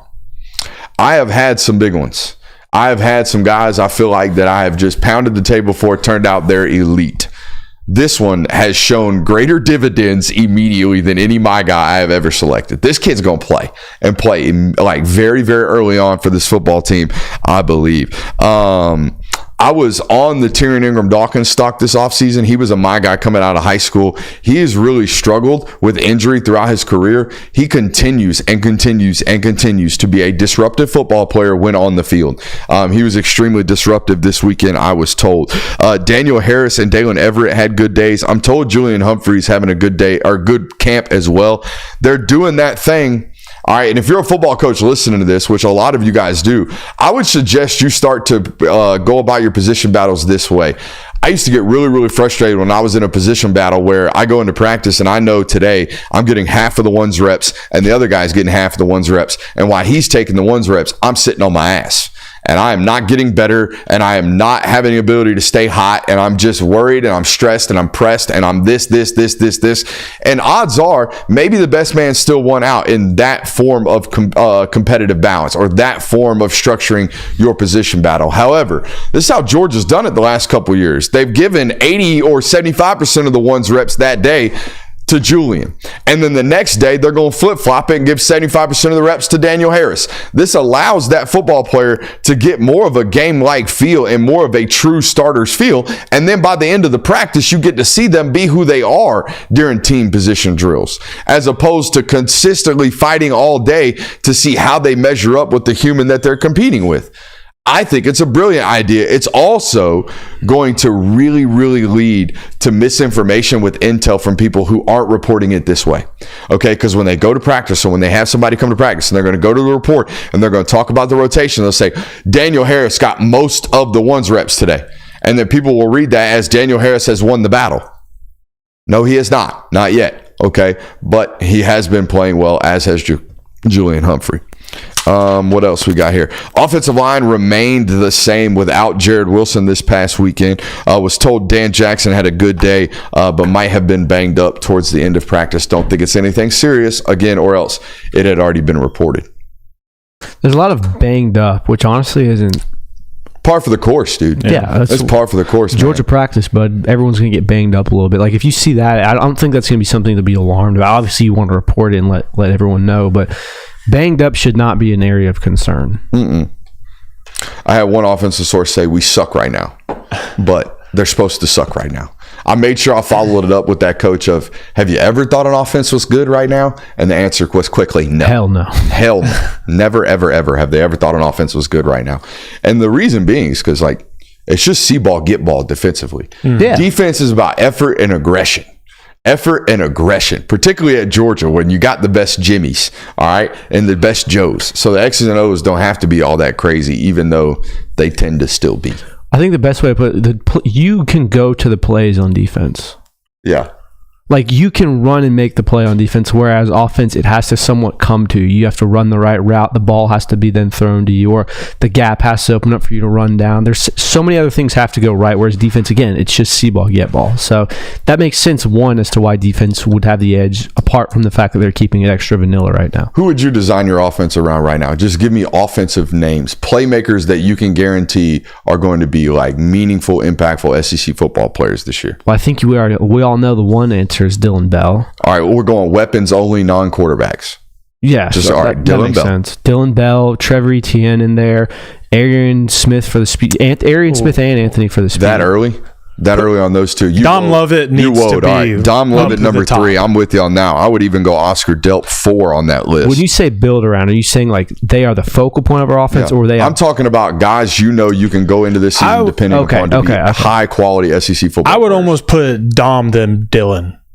I'd almost put Dom at the top. I would go Dylan for the versatility. Okay. We've seen that you can do multiple things with Dylan Bell. Versatility has been limited since the rah-rah time. Correct. Sure. It's- Yeah, and I just think that experience always plays in this too, but like Dom has proven he can somewhat carry a load of an offense, and he can kind of be that, just especially because he's in the slot. I think you can do a lot more with him right now. So that's the only reasons why I put Dom. It's not because I don't think Dylan is as good, but I just think right now, like, I think Dominic Love would be a great person to just kind of like really I think Arian makes this list because you're going to design portions of your offense based on his skill set. That's what I'm saying. Based on You're the speed going to put alone. stuff into this system because Arian is who he is. Absolutely. So he's a part of your identity. That's what I'm trying to get to. Right. I asked you this question because they're doing this same thing in the rooms. Bobo's probably sitting down with his offensive staff saying, hey, who can we rely on? Therefore, who can we design this offense around? When he first got promoted as the offensive coordinator, I think I did an entire segment on the differences between Monken and Bobo. And the primary difference between the two, Monken is a lifelong NFL guy. NFL guys have systems of their own. They are the system, okay? It might change. There might be certain aspects of it that changes or whatever, but what they do is what they do, okay? And they bring guys in and they select guys to make their system really maximize their system. College coordinators, lifelong college coordinators are the antithesis of that. Lifelong offensive coordinators in the college ranks are just trying to maximize the output of individual players because they're not going to have them very long. All right. So when Brock Bowers is my best player, I'm going to design offense based on him. When Dylan Bell is my best player, I'm going to design offense based off him. But this fall camp is about identifying these individuals. And I think they've narrowed down some of these guys. The answer is, who are the elite ones that we have to manufacture touches for? Do you think that Dylan Bell will be the quote-unquote Brock Bowers of this offense? Not in the moment Colby Young is the X. But I don't think, and the role you're talking about is the designated pass catcher role that I think only this channel talks about. Yeah. I don't listen to anybody else. I mean, we looked at statistically last year, like Mike Bobo will feed the hot hand throughout the season consistently. He will have a guy he dials up for. So we can kind of allude that there's going to be one guy this year. We don't know who it is, but they're going to emerge, and it's going to kind of be circled as, hey, this is our guy on third down. This is our guy when we need a big play. So those all vary based off situation, right? 3rd and 5, we need a guy to win a one-on-one. That might end up being Colby Young week 4, right? 1st and 10 or 2nd and 2, we're trying to design a shot play or a big run after the catch opportunity. That's going to be Dom Lovett. 3rd and 2, we need an RPO and we need the slot to win now. That's going to be Dom Lovett, right? Whereas years past, Brock Bowers might apply to all 3 of those situations. Yeah. Okay. Now you're going to have to selectively identify those individuals. And do you I would imagine. Do you it's think much hard. It's why having a great player makes it easy. I was going to say, do you think that makes the offense as a whole holistically better? That's what I was about to say. Where, I mean, you have this one guy that seems to be an unstoppable force, and you can say, hey, screw it, we'll just go to Brock Bowers on 3rd and 5. Or is it better to have 3 or 4 options and be able to pick one from one? What are you about to say? I was just about to say, like, because while having Brock Bowers, it makes it easier on the offense and it makes it easier on Bobo's job to know, like, okay, we're in a crunch time situation. We know who we're going to. But I think that this standpoint for this type of offense, it makes the job a whole lot harder on the defense because it's not easy to just say, like, okay, here we go. Brock Bowers is getting the football. We have to know where he is. And this offense, it feels like, well, it's 3rd and 4 and it's in the 4th quarter. We have no idea who this ball is going to go to. Forgot where I was about to go. My bad. No, you're good. God, you broke him. No, I was reading the chat. That's what broke me. Oh, I know where I was going to go. You're talking about which one's better for the offensive system. It's better for the quarterback that you have right now. I don't think he worked off of, hey, this is the read, we're going to force it here. I think Carson's best ability is to find the winner. So if you have 5 guys on the field that can win, that's far better than having 2 guys on the field and 3 guys who can't. You know what I mean? So from that standpoint, I think it helps out a little bit here. Chat's talking about a speed package of just putting all the track guys on the field at one time. College football 25. A little bit too much college football 25. Too much, yeah. A little bit too much. You can't put all those guys out there because Georgia requires them to be so physical on the edge in the passing attack, in all the screen game and all that good stuff. I think chat kind of misunderstood what we were getting at in our conversation, but it's all good. No, it's fine. I just don't want them to think that we're like, oh, we would rather have this than have Brock Bowers in the offense. Obviously, you take Brock Bowers in the offense whenever you can, but we were talking about like holistically. We got to think realistically. Like, you cannot have Brock Bowers on your offense anymore. Yeah, you can't just replicate it. Yeah. You know, like, that's a once in a lifetime talent that just walked through your building. Like, you're going to have to figure out different ways to supplement what he was able to do for your offense. Apparently, there's a mini Brock in 2027. He's from California as well. I've seen him in person. I'm drawing a blank on his name right now. Baby Brock? He plays at Mater Day. They literally call him Baby Brock at Mater Day. I wouldn't allow it if I hadn't seen the kid in person. Same exact mannerisms. He stands the same way on the sideline. He's introverted. Yep. He's just an interesting cat. I can't believe I'm forgetting his name right now. I'm trying to find it. So this isn't like I'm not even going to go there. We'll see if he turns into it. But he looks like him. A little thin right now for Brock, but Brock was pretty thin. Caleb Tafua? Nope. Okay. Not him. He white kid. You said 2026, right? I think 7. 7. No sense in sitting here. We'll find it eventually. Either way. Yeah, I can't even find it. We want to talk about these recruiting topics. We'd love to. Bring it on. A little quick, but we'll get there anyways. Make sure you hit that thumbs up button, like, subscribe, and rate and reviewing. If you missed any portion of tonight's broadcast, it will be readily available, however, wherever you get your podcast. It's good stuff right there. All right, Jonte Gilbert committed this weekend. Was a P5 body and talent as a freshman at Douglas High School in Metro Atlanta. Dude was a guy, one that UGA knew about, but kind of slow played majority of his recruitment, at least in my opinion. Committed to Ohio State as a sophomore, decommitted this past summer, spent the last 12 months talking to schools like NC State, UCF, Georgia Tech, South Carolina, and Georgia. Okay, one of those doesn't match the rest of them. That's what I'm telling you. It was a very late push, in my opinion, from Georgia. Hell, Georgia wasn't even in the kid's top 7 when he released it like 2 or 3 months ago. So this was a kind of, Mark Bowman's the kid's name. This was kind of a last-minute push in terms of attention from Georgia, despite the fact that they offered way early on in the process. Honestly, guys, this is the stance that they often take on some of these in-state kids that are borderline takes, borderline wants, borderline needs. They really like to slow play the state. This reminds me very, very much so of Kristen Miller's recruitment coming back in his recruitment class in 2022. Kristen was going to end up at like USC or maybe Penn. I can't remember the schools, but a school up north, maybe Ohio State, I think it was. And then all of a sudden, Trey Scott called and said, "Hey, we want you. We like you. You know, we will take your commitment if you want to be a Georgia Bulldog." He was dying to be a Georgia Bulldog. He ends up a Georgia Bulldog. So it's very similar recruitment in terms of they didn't really push until the last kind of like month or so.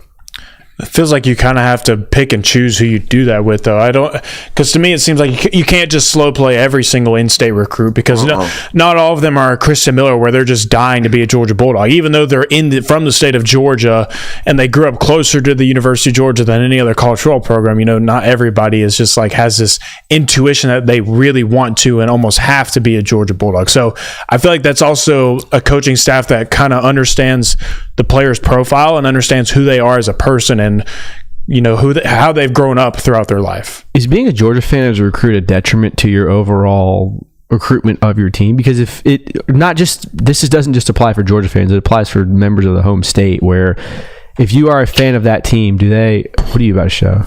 Tell me this ain't Brock Jr., dog. Zoom in on that.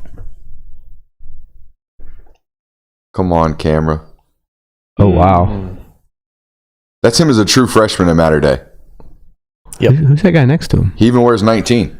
That is a Atlanta baseball reporter.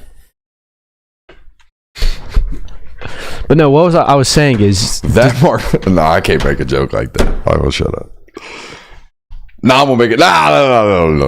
No. don't do it. Nah, don't do it. It's not worth it. What I was asking is, though, is being a fan of the home state team that's recruiting you, is that a detriment to you because it feels like the team can kind of pump the brakes a little bit on how hard they go after you? Like, Georgia's slow playing this because they know, or they have kids that they know want to come to Georgia. It very well could be. They probably have these conversations early on in the process and identify that's the guy I can get in on late. Also, very well could be the idea that, hey, maybe he was a takeable grade. The defensive back class isn't what it normally is. You know what I mean? In terms of national prospects, you get to a point in the class where you need the bodies, and he's a quality body. He's a takeable player. You take him anyways. He was at junior day. I mean, this guy's been on the board. He's been a take for a considerable time. They just didn't push like it was until about 2 months ago. And they got him. So there you go. You ever seen Spy Kids? Love A long Spy time Kids. ago. You know the thumb characters? Yeah. Mark Bowman. Comments got to you, didn't they? They did. They called me a coward. That I am not. Here we go. I want to talk about this Christian Garrett thing, I guess. We'll talk about the tape maybe a little bit if we run out of time with Jonte Gilbert, but I want to talk about the Christian Garrett thing because I saw some people maybe freaking out about this. I think this was simple. And sometimes it really can be this simple. Sometimes you don't need to go searching for a massive answer. Sometimes it's right there in front of you. I think this was the question. Do you want to develop at Georgia, or do you want to be a guy for Georgia Tech, which is where I think he's going to ultimately end up, is Christian Garrett. Already some predictions that he's going over there or ultimately will flip over there. It can really be that simple sometimes if you just read it this way, off projections of what we think the class is going to be. For Georgia, everybody really still holding on, myself included, to the idea that this defensive tackle class finishes like this: Elijah Griffin, Justice Terry, AJ Haney, the German kid, and then Christian Garrett. And Christian Garrett would have been in this class. Is that more ideal and more conducive for Christian Garrett's immediate success in college, or is this at Georgia Tech, if he were to ultimately flip over there, which again, I think he's going to? Christian Garrett, a young man named Derry Norris, and Cam Cullins, 2 3-star defensive tackles from the state of Georgia. That one looks a little more ideal for the 6'3", 280-ish pound defensive tackle that was committed to Georgia and is a 4-star. He's going to be their guy, their number one dude at Georgia Tech. He will be their highest rated defensive commit the moment he commits, I'm pretty sure. All right. And at Georgia, he would have been just another guy. And you need just another guys. Do not get me wrong, especially in today's era. He was a valuable and a needed in-state take. It's what we talked about when he made the decision to announce his commitment to Georgia. However, he is a priority at Georgia Tech, and if he wants to be a priority, Georgia Tech's the place to go. And I will tell you this: I don't know why Georgia Tech hasn't been doing this for a while now. The idea that you can walk into homes in the state of Georgia and tell Georgia commits like Christian Garrett, hey, Christian, they like you a lot. We love you, baby. We absolutely love you. You know who else is doing this and has always been doing this to a caliber of ACC titles? Clemson. Clemson's been doing this. Clemson plays the Georgia likes you, we love you every single class. Every single class. They did this with Stefan Green. They did this with Vic Burley. They've done this over and over again. They did this in 2025 with Bryce Davis. This is called the Clemson. The they like you, we love you is the Clemson path. Georgia Tech's just doing it right now. And they're doing it successfully in the state of Georgia. Do you think that this is also any inklings about Justice Terry or anything like that, or is that completely unrelated to this? No, I think everyone kind of has the writing on the wall. I think everyone's assuming that those 2 football players end up at Georgia. And if that's the case, then Christian Garrett is the 4th guy in his own class. By the way, they all play 3-tech. All those guys. None of those guys are big fat nose tackles, or else Stephon Shivers would have been included in this discussion. He was not. He was purposely left off. So if you include Stephon Shivers in this class, there's 5 interior defensive linemen, including Christian Garrett. Now it's knocked down to 4. If you, again, assume that Elijah and Justice are in the class, which we all believe to be the case. Nothing right now indicating on the trail, except for maybe Alabama giving a push with Justice, presents any type of real legitimate threat right now on those 2 recruitments.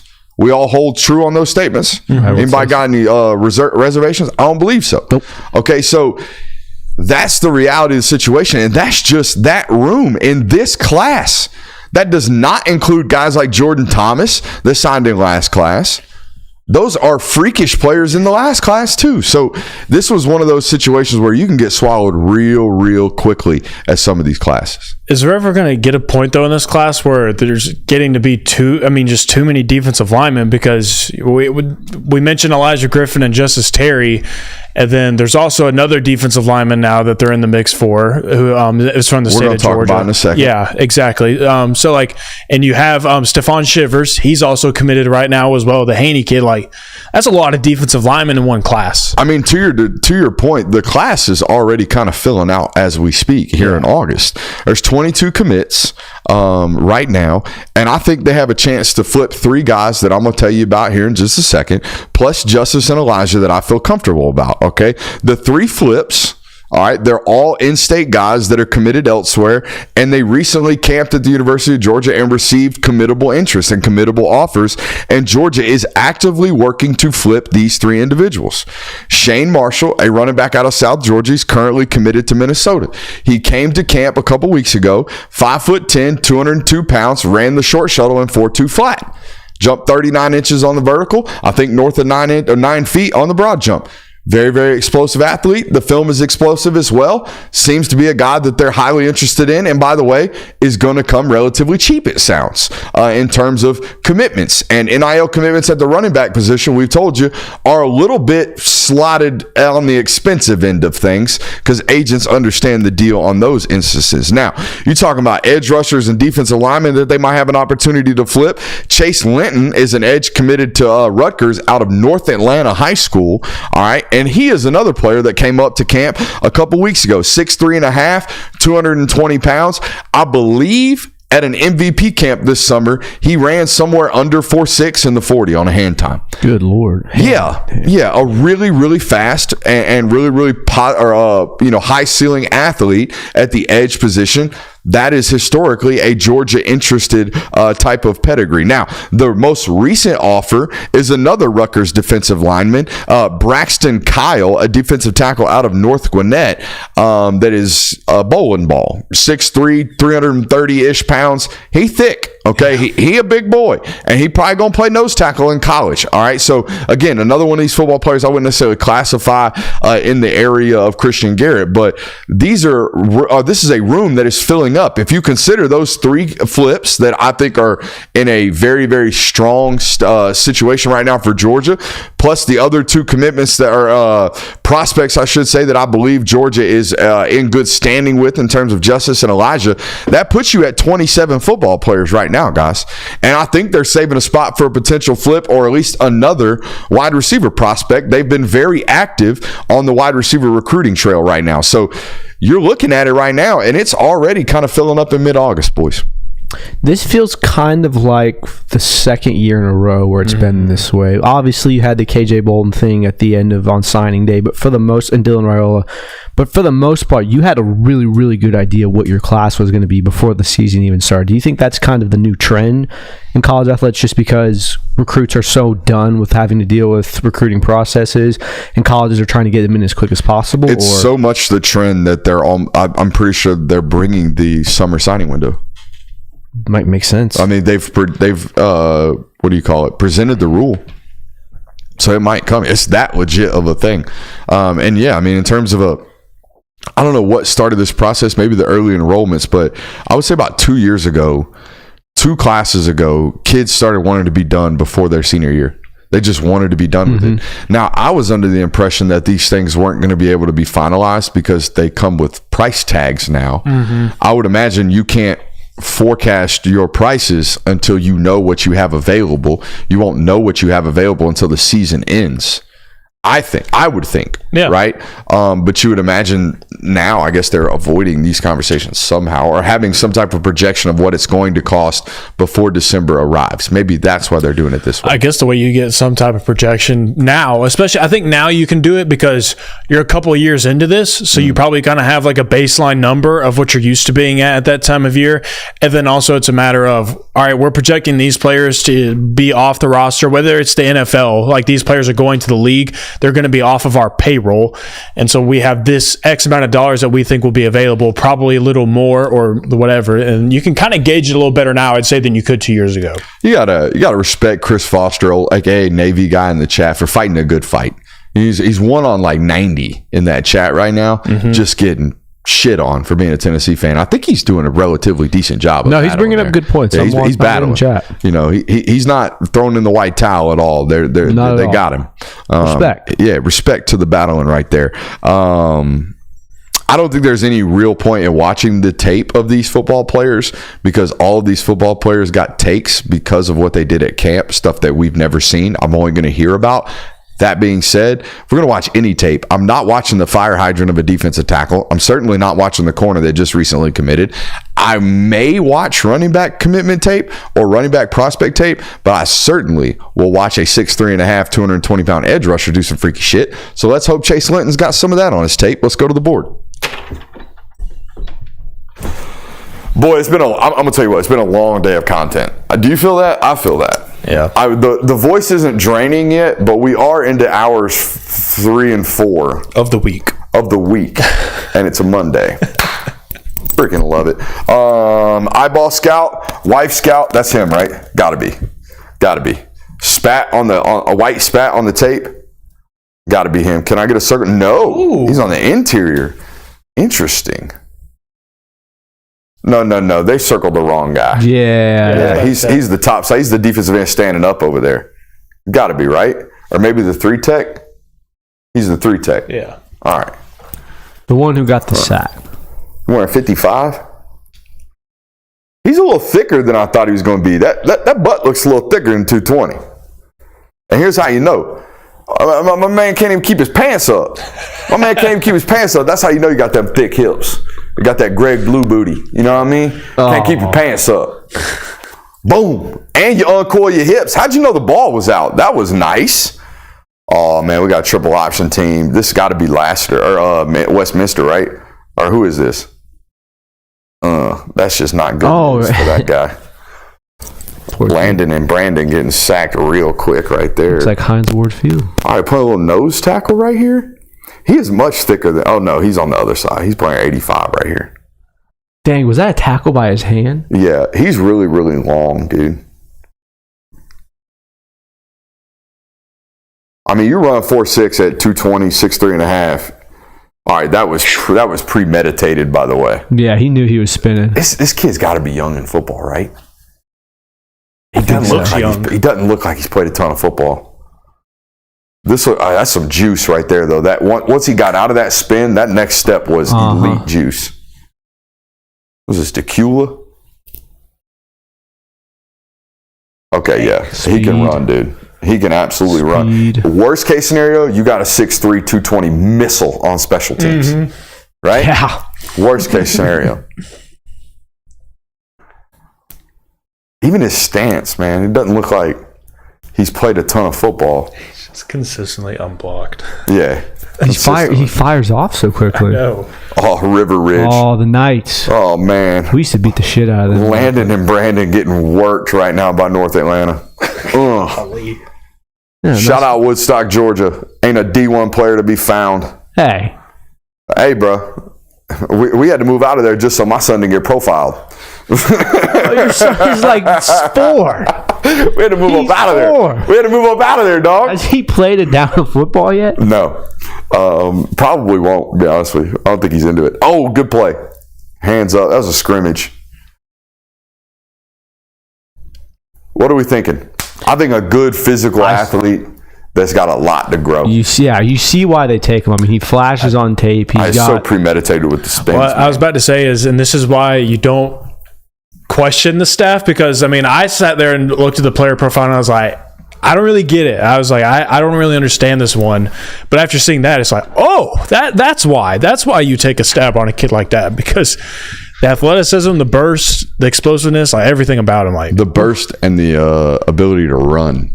Yeah, that's on tape, and that's what they took him off of. Here's my question for you: how do you? And you might not have the answer for this, and I don't think I've thought about it and tried to figure it out.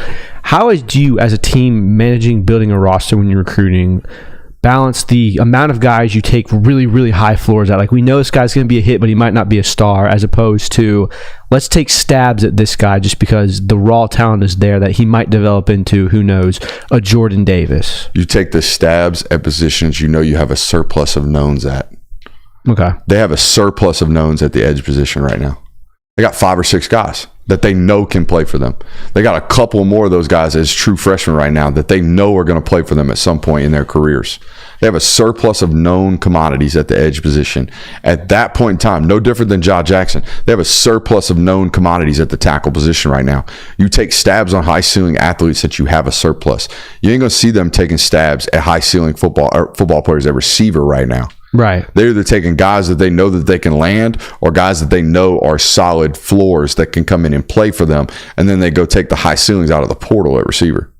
That makes sense? Yeah, it makes perfect sense. It was just always, to me, like, you always think about, like, you can't have just a bunch of, screw it, he's got enough talent, well, maybe we'll make him into a star, and you can't have all these, like, he might not ever be a star for us, but he's always going to be a starter for us. Like, you have to find the happy balance. I was just wondering how you do that as a recruiting board. I mean, they have if I remember correctly, on Linton and all these guys, it's not like they have all-American grades on them. You know what I mean? They're winnable players in state that they think they need to add to their roster for quality assurances and depth. And honestly, I was telling you about this earlier. I think I might have already mentioned it. Kristen Miller, same situation. Same exact situation. Good on the tape. Yeah. All right. It makes sense as to why you take. Absolutely. Let's talk about the Stetson Bennett football game, because I think this is the most quintessential Stetson Bennett performance of all time. All time. This, if you could tell an alien, I think everybody uses an alien analogy. If an alien dropped on the planet, he was like, hey, tell me about this curly-headed guy that plays for the Rams. Just real quick, I need a synopsis. I would say, hey, I got this 90-second montage of him in one preseason game, and it'll just explain his entire career. 4 interceptions and a game-winning touchdown drive. That's it. That's it, baby. Ain't even blinked once. How about that, Stetson Bennett, man? God, and the game-winning touchdown throw was just chef's kiss. Every bit of it was just a beauty. I mean, wheeling out to his left and then sidearms it back towards the middle of the field for a touchdown. Like, golly. That was such a promising performance, I think, for him, because you have to remember, 1, he took a year off from the sport. 2, it's like his 4th time getting live reps in an NFL match. Obviously, there was a ton of things that you can look at and go, oh, that wasn't good. You don't end up with 4 interceptions by accident. But if you actually go back and watch that game through start to finish, or I don't know if there's a compilation where it has every throw, he plays on time and he consistently reads to his progressions and makes decisions based on that. It's not like he's sporadically playing out there and just, oh, let me throw it to this guy and you get picked off. Like, there's a reason. Coaches always used to tell us that if you can explain why you got to a place, it's very easy to fix. And you can tell what his rationale was for those 4 interceptions. Now, obviously, some of them were head scratchers and not good decisions at all. But for the most part, I think it was a solid performance for him because he showed that he has the confidence to be an NFL quarterback. This comes from Unc in our Discord chat, aka Jamie. If you want to get in the Discord chat, patreon.com/Brooks Austin. He says, quote, Stet took a year off to reflect. Mentally, what he did to TCU really took a toll on him. During his time away, he decided that he never wanted to be, quote, unfairly superior to his opponent. In his first start since that game, he agreed to give Dallas 4 opportunities to win that they wouldn't have had. However, he was clear that if they didn't nail it down, he would show no mercy in his final drive. Tud. That is perfect. That is quintessential Stetson Bennett. I'll give you 4 chances. I'll just hand you the ball 4 times. By the way, all 4 picks, pretty bad. They were bad. They were Stetson picks. They were Stetson picks. Like, buddy, how did you not see that guy? Threw right in his face. Shout out. The biggest problem I think he's running into right now is he's staring down options. Yeah. And you can't get away with that in NFL because they're going to sit on zones. Like the one where you've got the safety coming cross zone, reads his eyes, and basically just sits and he throws to the dig. That was a pick. My question about Stetson, and I think I know the answer, he was allotted a lot of time to go through growing pains at Georgia. Yeah. And I would imagine if he's allotted that same time on the NFL level, he certainly has the physical traits to do so. We saw in that last play. Yeah, I mean, he's not going to get those growing pains, though. You saw throughout the game that he has the traits to make NFL level throws. There were a handful of times where you go, that was an NFL throw. Like the way he stood in the pocket, stepped up, delivered. I think one of the first completions he had was a 17-yard. I don't think it was a post route. It was less shallow than that, but it was a crossing route. Like perfect NFL throw. Plus everything about how the organization has handled Stetson and kind of talked about him. It sounds like they want to give him that time. Don't they? Huh? Yeah. They love him, don't they? Oh, it sounds like it. I mean, the way Sean McVay spoke about him in the post game, they posted a video of them congratulating him and everything, but also just like they're giving him time. And the fact that you throw 4 interceptions and your head coach is like, yeah, go back out on the field and try and win the football game now, that shows that they understand where you're at and they understand everything about you and they want to keep seeing more of you. Like they see something in you. It's clear that Les Snead and Sean McVay knew that Stetson Bennett was going to be a project when they drafted him, and they are investing time into that project. They're investing a lot more than most people would for a second round or a fourth round pick. Number 2 QB. I don't even think he's the 2. Is he the 3? He's battling. He's battling. for the 2. Garoppolo's suspended for the first few games. Yeah. So, I mean. For what? Steroids? I think so. Yeah. PEDs? Ruining the Raiders. Friggin' cheater. But too, like Matthew Stafford is signed through 2026, so you still have even more time. Mm-hmm. So I mean, you have the ability to buy yourself time with Stetson too. In 2 years, he might be the guy that you can just plug in and play. What are some other dogs that have been balling in preseason, J-Will? Dejon and Kendall both had really good days. I mean, I think Kendall's when he got put in the game, it was 5 yards, 7 yards, 4 yards, 5 yards, 6 yards. Like quintessential Kendall Milton, hand him the ball. That dude's gonna pick up 33 yards in a single drive or a couple drives, and it ain't gonna be flashy, but that dude is gonna run well and efficiently. And you're gonna walk away and look at the box score at the end of the day and be like, "Whoa, Kendall Milton, average over 4 yards per carry." Sounds like Kendall Milton.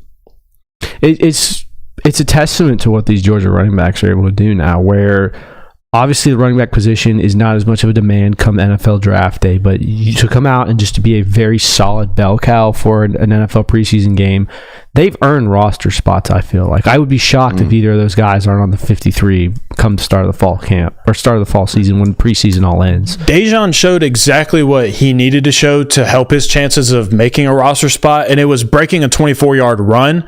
That's the big thing. Is like he showed explosiveness on an NFL football field, and then right after that, they gave him the rock again. He scores a touchdown. It's like those two things are big for him. So I would say like Dejon certainly creeping his way into there.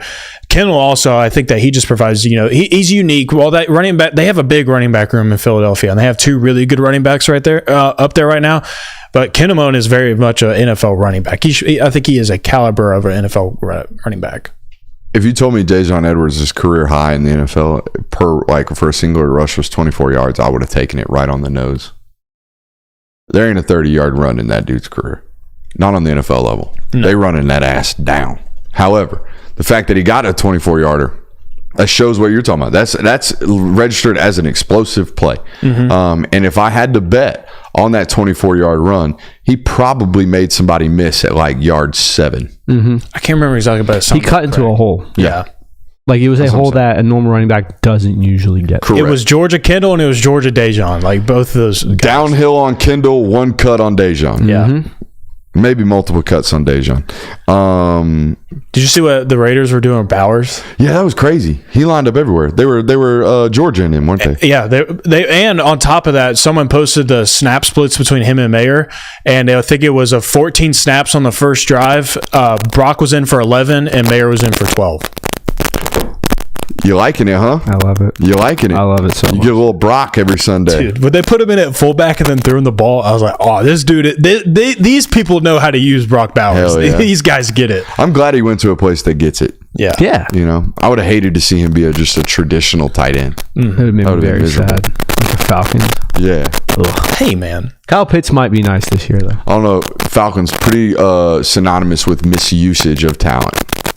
Look, Arthur Currently. Smith is gone. That's Pittsburgh's problem now, all right? They shipped him out. They did. Pun George intended. Pickens, please stay safe. That's a layered joke. How many people you think got the shipped out joke? Not many. I unfortunately understand it. Yeah. Daddy owns FedEx. Nepotism. Yeah. It's a thing. FedEx. It exists. It's a good joke. It's a good joke. Clemson suffered an injury today. Speaking of injuries, You got an injury? no, I got static apparently. Sorry, trying to read the chat. I bet it's this. Let me know if that fixes it, boys. Mike Crackle is insane. Let's see if we got it fixed there. Did the laugh die, maybe? Crackle is insane. Sounds good. I think I fixed it. Yep, we fixed it. Sometimes there's a shortage in that laugh Yeah. microphone.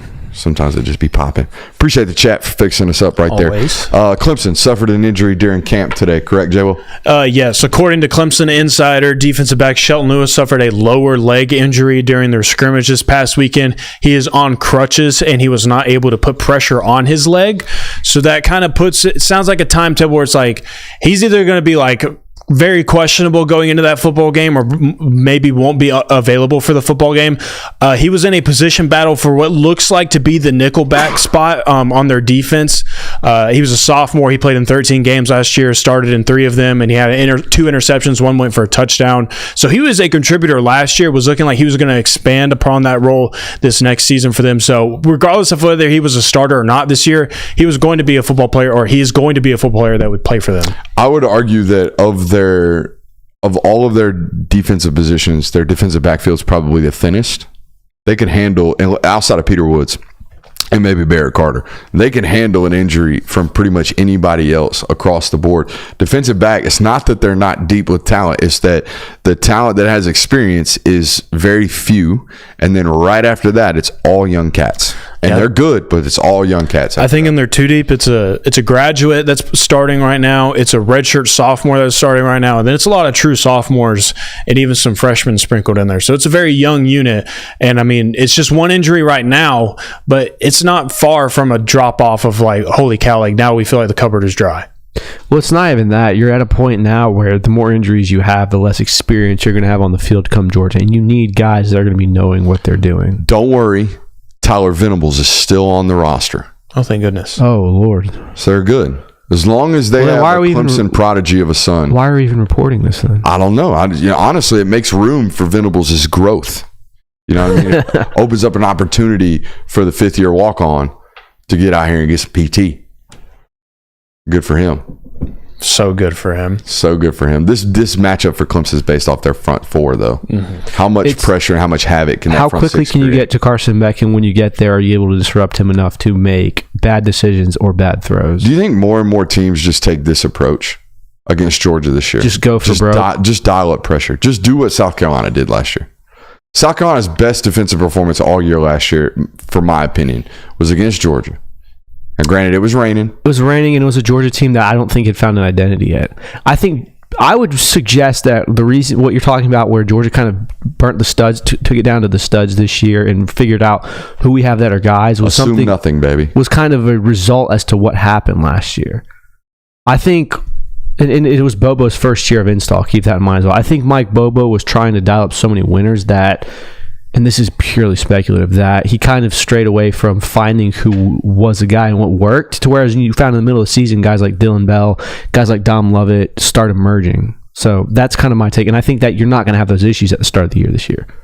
What are you reading? I'm laughing because the moment I mentioned rain, a Tennessee fan said that. And I was like, oh, it was raining. That's well, Georgia came back and won the football game. Yeah. Tennessee they did not. Oh, yeah, that's kind of a flaw in the creation of a system if any type of weather removes our chances of winning. Indeed. Especially if that system is predicated off running the football. Not being able to throw is kind of a shitty excuse for losing a football game.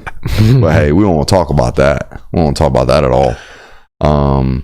I want to save this position battle for Georgia and Clemson at their running back position because we only have 8 minutes left.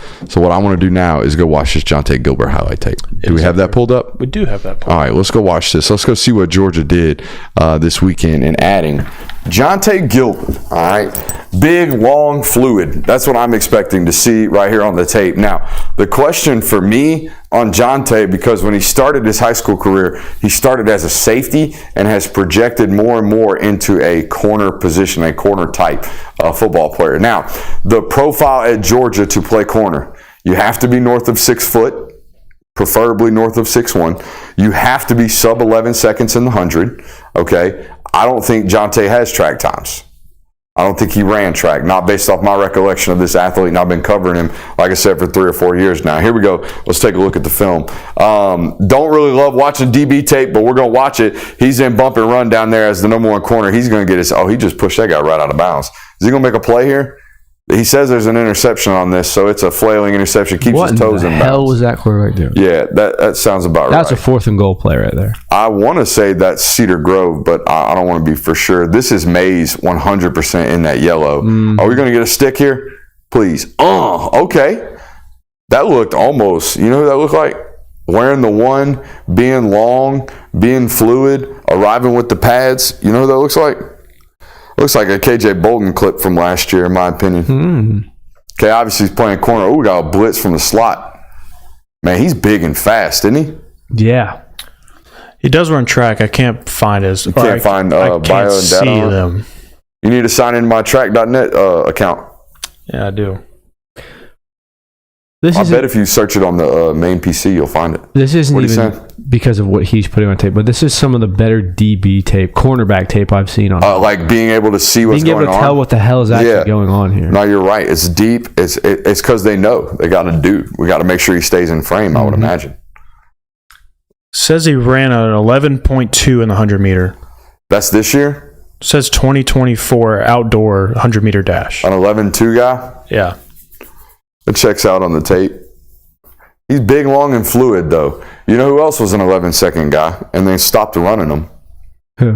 KJ Bolden. KJ Bolden doesn't have a sub 11-second 100 meter.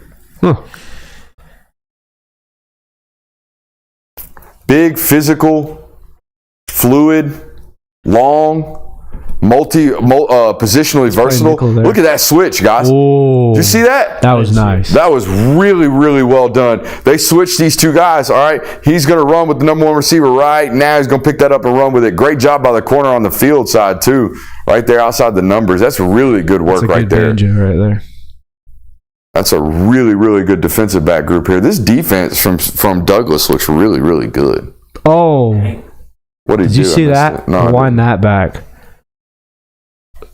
Plays this sluggo perfectly. This is Cedar Grove, I think. Gets his head around. Gets his head around twice right there. Got it early to protect the back shoulder fade and found the ball to attempt to pick. This is him on offense at running back. Athlete. Yeah, man. Tuck that ball, bro. You know what? I'm not super worried about the testing measurables right now because here's what I don't see. I don't see a ton of muscle mass on this human right now. I don't see a guy who's put on a ton of physical attributes. I see what he's going with right now is what God gave him, which is height and speed. Height, speed, and length right now. Georgia's going to put some muscle mass on this kid pretty quickly. That's him down on the boundary. Let's see if he shows up with some powwow. That's Sandy Creek High School. They got a really good schedule, does this Douglas team. They play really good football programs. Here he comes blitzing off the edge. There you see some twitch in him. I like what I see. I always did early on. This is Clark Atlanta. He looks tall. He is tall. He's a full 6'2".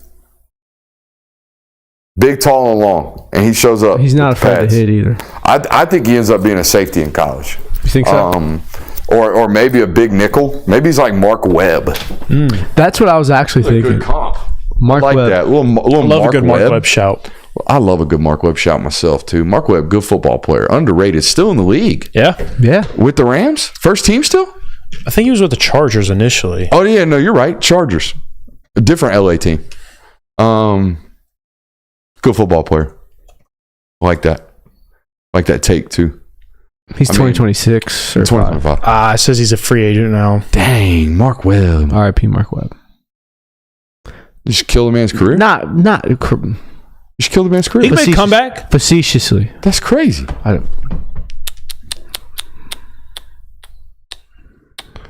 asking me about Jerome Miles in the chat right now. Yeah, that's what I was talking about. I was alluding to earlier that Georgia's still relatively active on the trail at the receiver position. He would be a prime example of that. For those who don't know, Jerome Miles is a 5-star wide receiver, 6'3". He's a 10.38 running, 4.38 running SOB. He's huge, 6'3", 205, plays out of Utah. Most people think he's going to Utah. Georgia just got in the mix with an offer as of late. They immediately made his top 8. This is a really, really good football player who appears to be listening to what James Coley and this Georgia staff have to be saying on this recruitment. I'm telling you, they have 27 spots spoken for right now. The 28th looks to me to be whoever they want to go chase and whoever they can add to come join them at the wide receiver position. I appreciate you guys for joining us here on tonight's show. We'll be back again tomorrow with another loaded show. I appreciate BetUS. Our show was indeed powered by and brought to you by BetUS. We'll see you tomorrow.